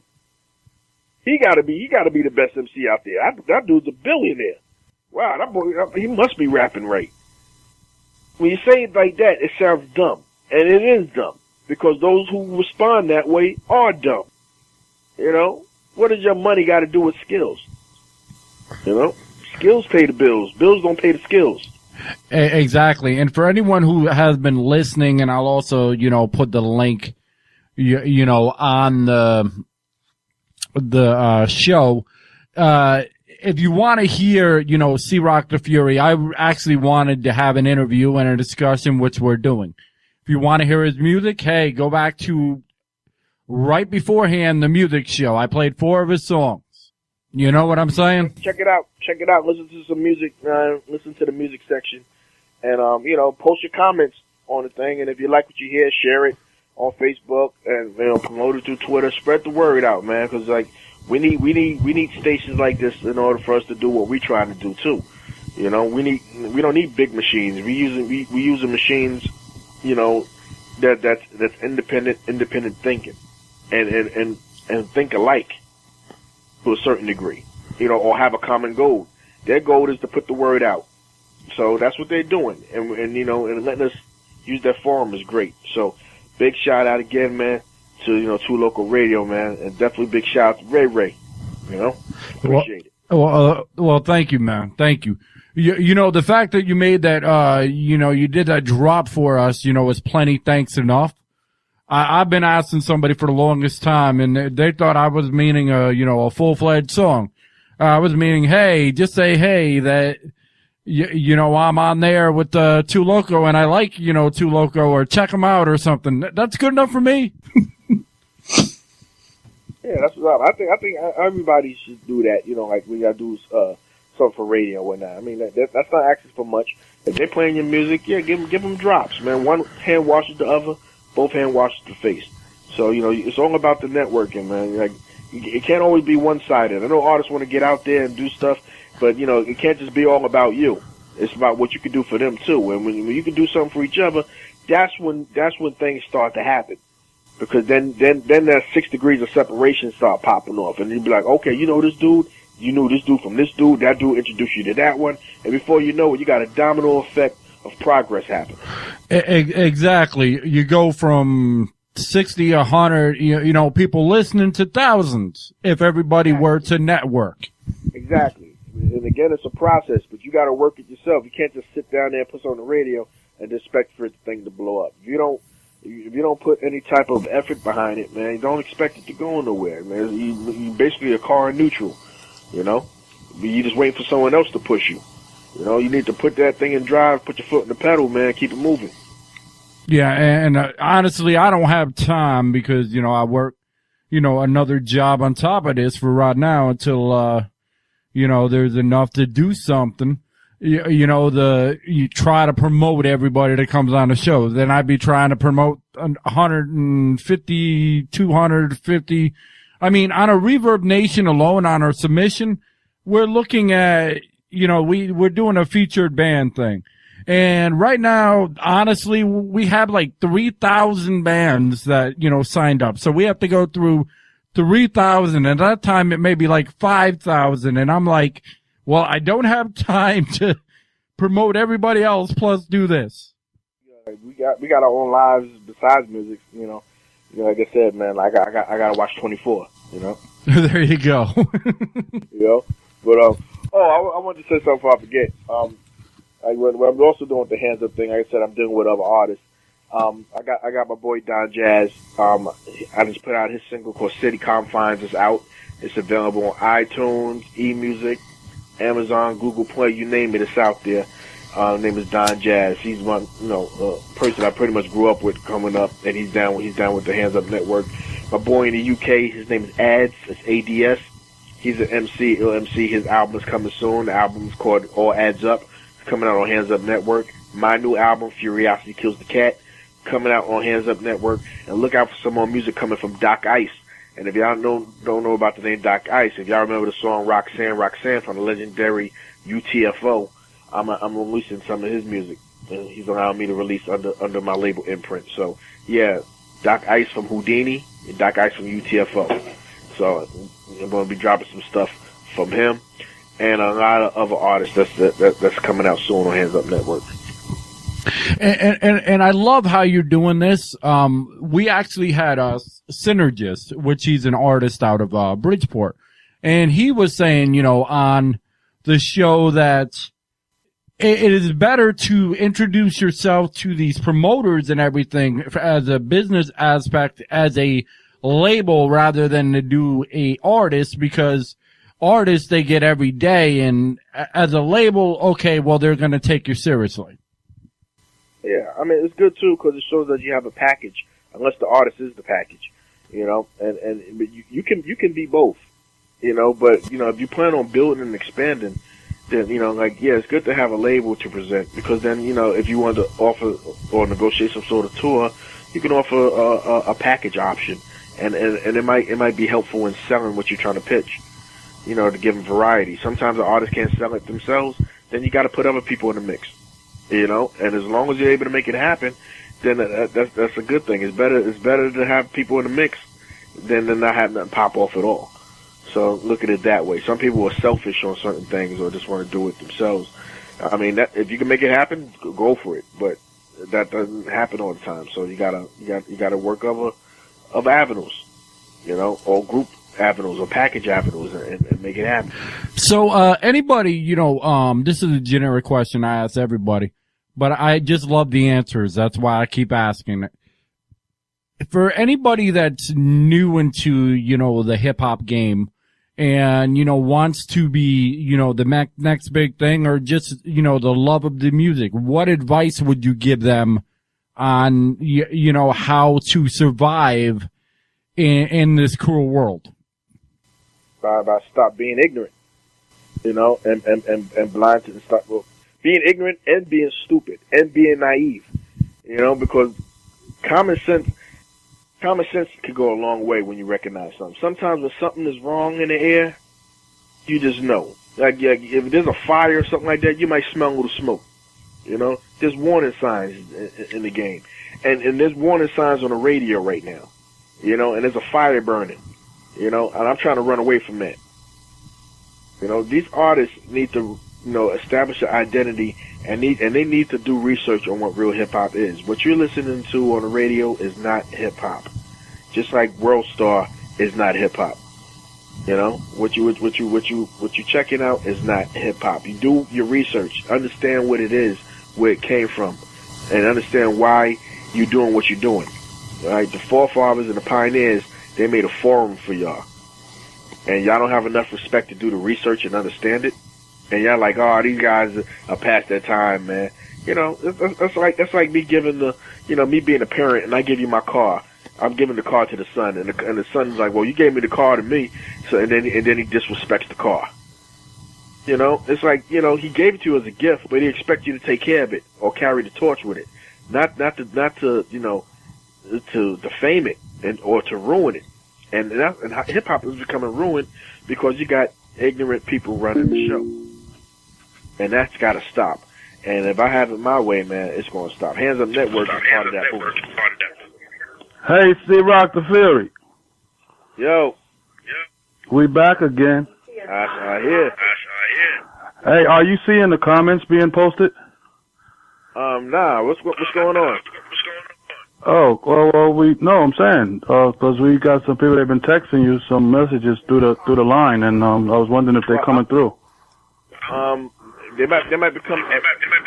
Are they coming through? I don't know. I put my message through, but I don't see no. No, it's through the radio station. Right. I'm on the station now. I'm looking. I don't see it though. I'm not seeing nothing. Hey, I posted up. Oh, well, no, the messages are there. Alfonso, you there? Yeah, I'm here. Yeah. Oh, that's what's up? You got your net? Yeah, I'm trying to see where's the chat area at. Yeah, because we were sending the messages, and they saying they were sent. And we're trying to listen to it live, but it ain't coming on. You put a shoes on. He didn't say live. There's a link that you can listen to that plays some of my. Oh, okay. You can't listen to it live right now, sir. Sure you can. I guess you can. All right, hold on. Wait now. I'll give it to you. Hold on 1 minute. Yep. All right. So, in case you're not trying to talk and you're just trying to listen and sit back. Right, how do you do the chat? How do you do the chat section on your page? It's not. Okay. Oh, hold on. All right, I get what you're saying. Hold on 1 moment. Hold on one moment here. All right. I have Tasha Monroe says a great interview, and then I have Stacy. Major shout out to Taz. That's you right there. And I have Taz.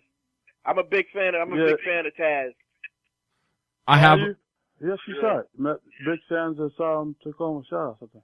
And I have Stacy says we love a man that puts it down and don't do us no foul language. You don't hear that no more these days. So all hands down to you and all the words that you speak. Go see Rock the Fury.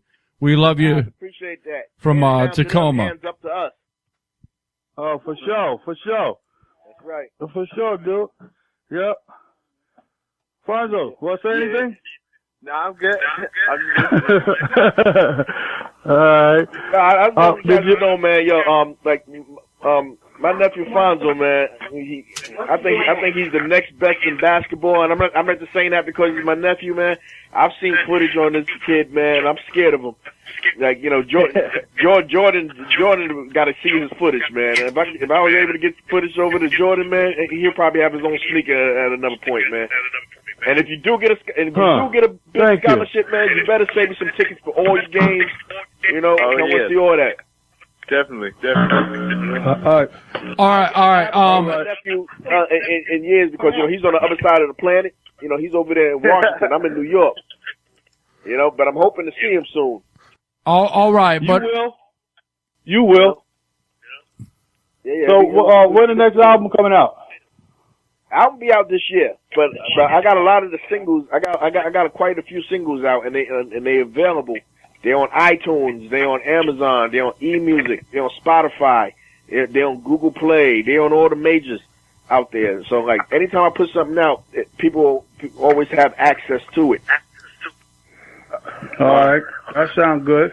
All right, real good. But if you went on Spreaker.com, it's like a speaker but with an R.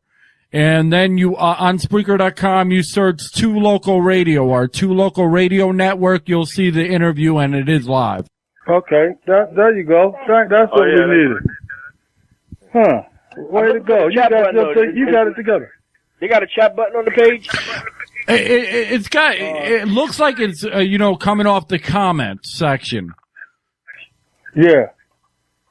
Okay. And it does have a chat, but I'm not used to people chatting this way. I'm used to people chatting via our Facebook page. Right. Oh. And through emails. Okay. All right, so are the messages coming on the Facebook page now? You asking me? No, because what normally happens is people normally actually go on our page and, post something to us or, get us through an email. I'm not used to using this chat thing, but it is here, and you do have two messages, and they are correct. And I do apologize. Okay, that's what's up. I definitely appreciate the messages, y'all. Keep it coming. And like I said, man, it's like, shout out to Two Local Radio, man. Make sure y'all check them out. They also on Reverb Nation. They on Reverb Nation too, man. At /2 Loco. Yep, you got it. Two Loco. We put him on. He's on the map. Yeah, click it in and become a fan and share. Oh, for sure. All right. Now I'm seeing that the chat is actually working, and Monroe said I'm listening. Miss Monroe said I'm listening live. So now it's working. So this is weird. Yeah, I just put that together for you. I seen the chat and then it disappeared. Oh yeah, we was hoping it was going through. Yeah, it definitely went through, but sometimes there's technical issues out of our control, and there's nothing we can do about that. All right. Yeah. Well, it sounds like it's working good now, though. Oh, that's good. That was working. So, and I just want to put out there, man. Anybody listening, promoters or anything, club venues out there, talent buyers. If y'all want me to come into your neck of the woods, man, feel free to hit up Two Local Radio or myself and let me know, man. I would love to come to Tennessee and Knoxville, man, and What's represent. up, CEE-Rock The Fury? There's another fan giving you a shout out. Who that in the background? Man, it's your boy, Step, man. Oh, what's You're good, P's Joe? neighbor, man. I like your flavor, man. What's up? Appreciate that, fan. What's good? You chilling?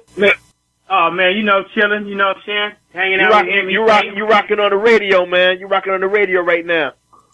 Oh, man, I'd like to send a shout out to the world, man. Peace, love, and happiness. There you go. And I'd like to give a shout out to my baby mamas. Hey, mamas. And my mama. You there, Fonzo? Yeah. You just over there cracking up, aren't you? All my 14 children. Oh, shoot. It sounds good.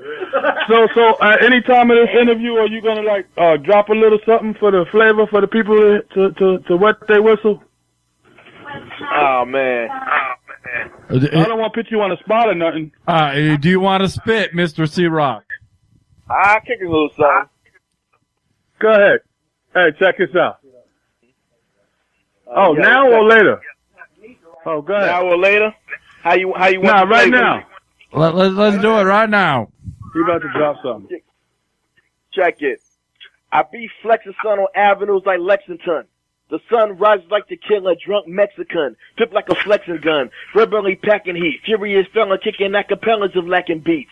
Be macking meat of the feminine persuasion. Amazing. I take him out for dinner on occasions. Feel the pain. Got a fistful of silver rings. Hit you in the brain like a freighter for killing things. Rhyme elevator comes the waiter. I'm spilling things. A fire breathing dragon thrown up. I'm spilling flames. The cats talk behind my back. Use the villain names. Prepare your best threat if you suckers are feeling game. Your light's low, cannot shine with my brighter flow. Mashing up poles, tear the head goes like Idaho. I gotta go, but before I step, get off my diction, wanna beat and save your death to death.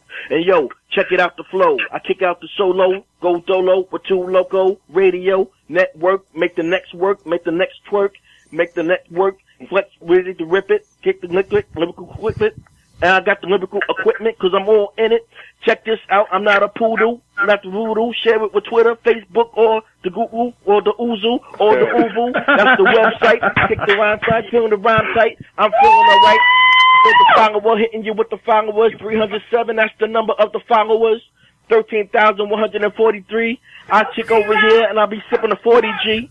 Kicking naughty G. Doing my thing, lyrically saying hands up. Rolling with my mans up. Reed coming down. All the way through, representing with the Knoxville crew, Tennessee. That starts with a T, like Mr. T on the A-team, know what I mean? Representing the Queen, Squadron Supreme, know what I mean? Eat my French with the beans, rolling with my team. Coming off the top. Rest in peace to my pops. I kick the metaphor rounds that I drop. Alfonso, he get dumped like Alonzo. Everybody over here trying to be the Fonjo. Can't mess with us. Get to the back of the bus, ready to bum rush. Suckers better hush. There you go. Nice. You making me want to go. Relentless, breaking out teeth like a dentist. Okay. It's hard to hear because I'm hearing the echo. There you go.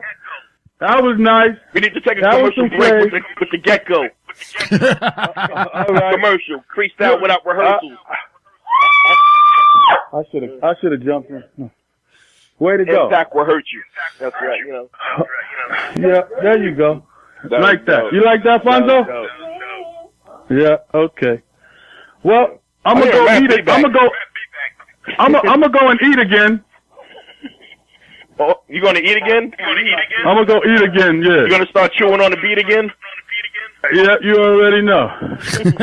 Are you eating sugar or chocolate that's sweet again? Oh, all right, you bro. already know. You're about to eat again, so that means until we meet again. All right, there you go. I'll be hitting you up. You're gonna make me want to grab my mic. That's the brother Red Rod, Fonzo. Yeah, thank you. That's Big Bow. You go, man. Hey, Alfonso, you gonna stay on? I'm gonna hang up. All right, so bro. you Alfonso, you get on the mic next. No. Nah. I'm gonna make an announcement. I think I might be able to leak it out. Let me see. You might hear some projects down the line, man. I'm actually supposed to be doing this joint, man. It's gonna be sick. It's gonna be with some legends of hip hop. It's supposed to be, with T-Ski Valley, with Catch the Beat. And we're gonna have Drez from Black Sheep on the track. Nice. You know, we're gonna do a track, a joint called New York, where we have like a representative from every borough getting busy. And I think me and Drez gonna represent Queens. You know, T-Ski represent the Bronx, and we're gonna have Reggie Reg from the Crash Crew on the track. So it's so like the veterans is coming back, man. We're about to reintroduce ourselves and come with a vengeance. Shout out to all the pioneers out there again. Like I said again, shout out to everybody on Handzup Network. Shout out to my boy Black Jules over there in North Carolina. Shout out to my brother Love Child. You know, Love Child Fred Astaire. He's about to hear some stuff coming from him soon. Shout out to the fam, man. Shout out to my cousin Magic. My cousin Magic is he produces the group The Whispers, and he's been producing them for a while. So shout out to Magic. And I know Freddie just left his house yesterday. Yeah, shout out to Taz and the Brats. You know, Danny, Antonio. You know, they doing their thing out. They probably listening now. I don't know. They're sleeping, one or two. Yeah. And shout out to Don Jazz. Like I said, man, shout out to everybody in the UK and over in Scandinavia. Shout out to Zool Nation. Shout out to all the pioneers, veterans, and legends of hip hop. Shout out to Public Enemy. And I can give a nice shout out to everybody. And like I said, a big shout out to my pops who passed, man. Rest in peace to Fonzo. Oh, rest in peace. True that. Yeah. A big shout out. Yeah. You know, we got another legend taking on that name. Yeah, man. Anderson name is important to me, man. So I do it for the Anderson family, and I do it for hip hop. Oh, all right. There you go. All right. So thank you very much. So okay, we're I'm gonna holler at you, bro. All right, bro. Yo, take it easy, man. I'm gonna see you soon. All right. Are you coming to the wedding? Are you going to the wedding? I'm not gonna make the wedding, but me and Fonzo will be there this year. All right, probably December 31st, right? At before that. Before that. 11:59, December 31st. No, before that. All right. Before that. All right. Yo. I love you. Too Loco, you heard that, right? Shout out to Biggie. Shout out to Loco. He said I'm gonna see him this year. You heard it on radio, right? I heard it on radio. And we got it recorded, right? Correct. That's right. Okay. So Loco could come get me too. Loco. Ray got his own job, man. 9 to 5, man. Yeah, exactly. He doing a good one too. So yeah, he's holding it down. All right. True that. All right. So where can people hear your music? Well, like I said, pretty much a lot of places. They can hear it on True Local Radio. They can hear it there. They can hear it. I'm on Mixcloud. Music is available on iTunes, eMusic, Spotify, Amazon, Google Play, all the major digital outlets. It's out there. Just look for the name CEE-Rock The Fury or Handzup Network, and the catalog will pop up. For those who don't know how to spell my name, it's CEE-ROCK, and in quotation marks, The Fury, and that's THE space FURY. You know, or you can just simply type in CEE-Rock in a search engine, and my full name pops up. You know, it's hard not to find me in a search engine. All right. Well, you know, it's been fun, but like they said, all great things must end at some time. And I do apologize for the audience. There was for the constant. I don't know how to say it. For the fans, citing excitement. Unfortunately, I had some technical issues, and what normally I could work on didn't pop up right away, and I do apologize about the chats as well. All right, well, this is it happens, but like I said, this is just like I was saying, like on stage, man. You know, the show must go on. You're gonna have technicalities, man. You still got to make it happen, and we made it happen. Exactly, and that's what it's about. All right, do you have any last minute words before we get out of here? That's about it, man. Like I said, man, keep real hip hop alive, man. Stay alive, man, and don't let people fool you and tell you that this ignorance and wilding out and killing people and all that stuff, man, is hip hop. It's not. It's bringing people down, man, because you wouldn't be representing that if something happened in your neck of the woods or in your family. You wouldn't be posting stuff on World Star if you knew that it was somebody that you knew. It's always cool to watch when somebody else get it, but when it hits home, then you start to get that reality check. So, you know, kill the killing, keep it music, and understand what real music is and what real hip hop is. There is a difference, and also understand that there is a difference between being a rapper and being an MC. All right, rappers are what MCs, you know, rappers versus MCs. Rappers want to be MCs. MCs don't want to be rappers. Let's leave it at that. Well, there you go. Well, thank you for joining us, Mr. CEE-Rock The Fury, and we'll definitely check up with you later in the year, and we'll try to promote you as much as possible, and we hope you do the same. No digs, man. You need any more drops of music, man, just holler at me and I'll hit it your way. I remember I got other artists too, so if you ever want to interview them, we can set something. I can set something up for them too. That's fine. We'll talk about that and see what we can get accomplished. All right, man. All right. You have yourself. One love to Knoxville, Tennessee, man. All right. Well, you have yourself a good night. You too, man. Woo! All right. Well, that was CEE-Rock The Fury. I'm gonna play one song actually from him, and if the volume is low by any chance, we've been having some technical issues. Not normal, but for some reason tonight it's been off all night. But like the show must go on, and here's word salad. We're gonna end it with this after the song. We're done. You're listening to Two Local Radio. This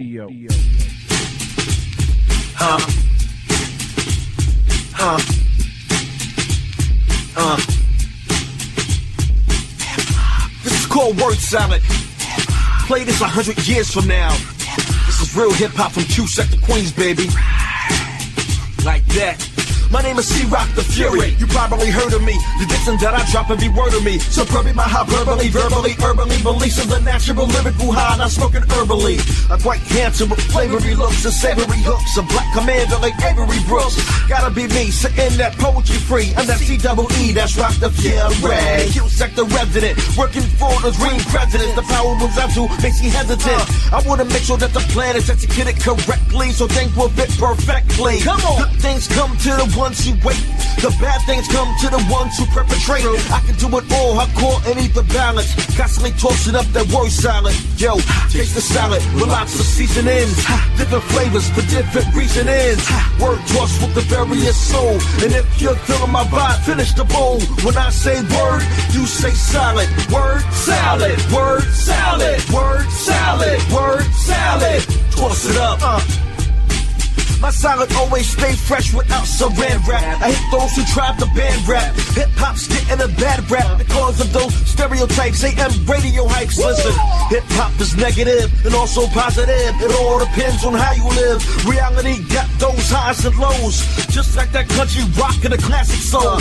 Music got the jings and the yang. My vibe really put the swings in the thing. Constantly bringing the things to the table. Highly unstable and McDonald's mic cable.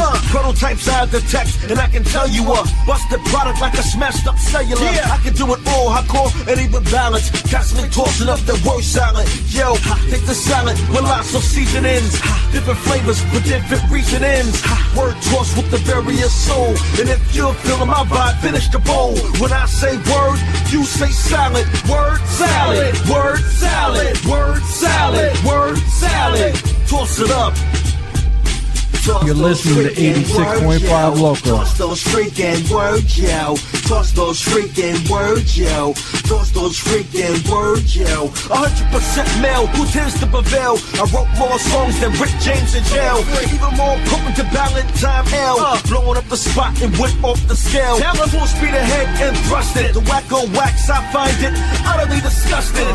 60 zillion wannabe MCs. Their minds are taken running on empty. Trying their best to say a little something. A lot being said, but still ain't saying nothing. They all be slipping like grease and oil. The tongues don't wanna boil because the salad is spoiled. The way to stay hot, they must have forgot. They're not the sure shot and left out to rot. But CEE-Rock The Fury's flows forever valid. Constantly tossing up that word salad. Come on, taste the salad with lots of seasonings. Different flavors for different reasonings. To Local Radio. Toss with the various soul. And if you're feeling my vibe, finish the bowl. When I say word, you say salad. Word salad. Word salad. Word salad. Word salad. Toss it up. Everybody, toss those freaking words, yo. Toss those freaking words, yo. Toss those freaking words, yo. Word salad, baby. Toss those freaking words, yo. Toss those freaking words, yo. Toss those freaking words, yo. Word salad, baby. And we're out. This is Two Local Radio. Everybody have a good night. Once again, we very much enjoyed CEE-Rock The Fury. This is Ray Ray. Y'all have a nice evening. Always remember to follow and share, and together, networking makes a difference. See ya.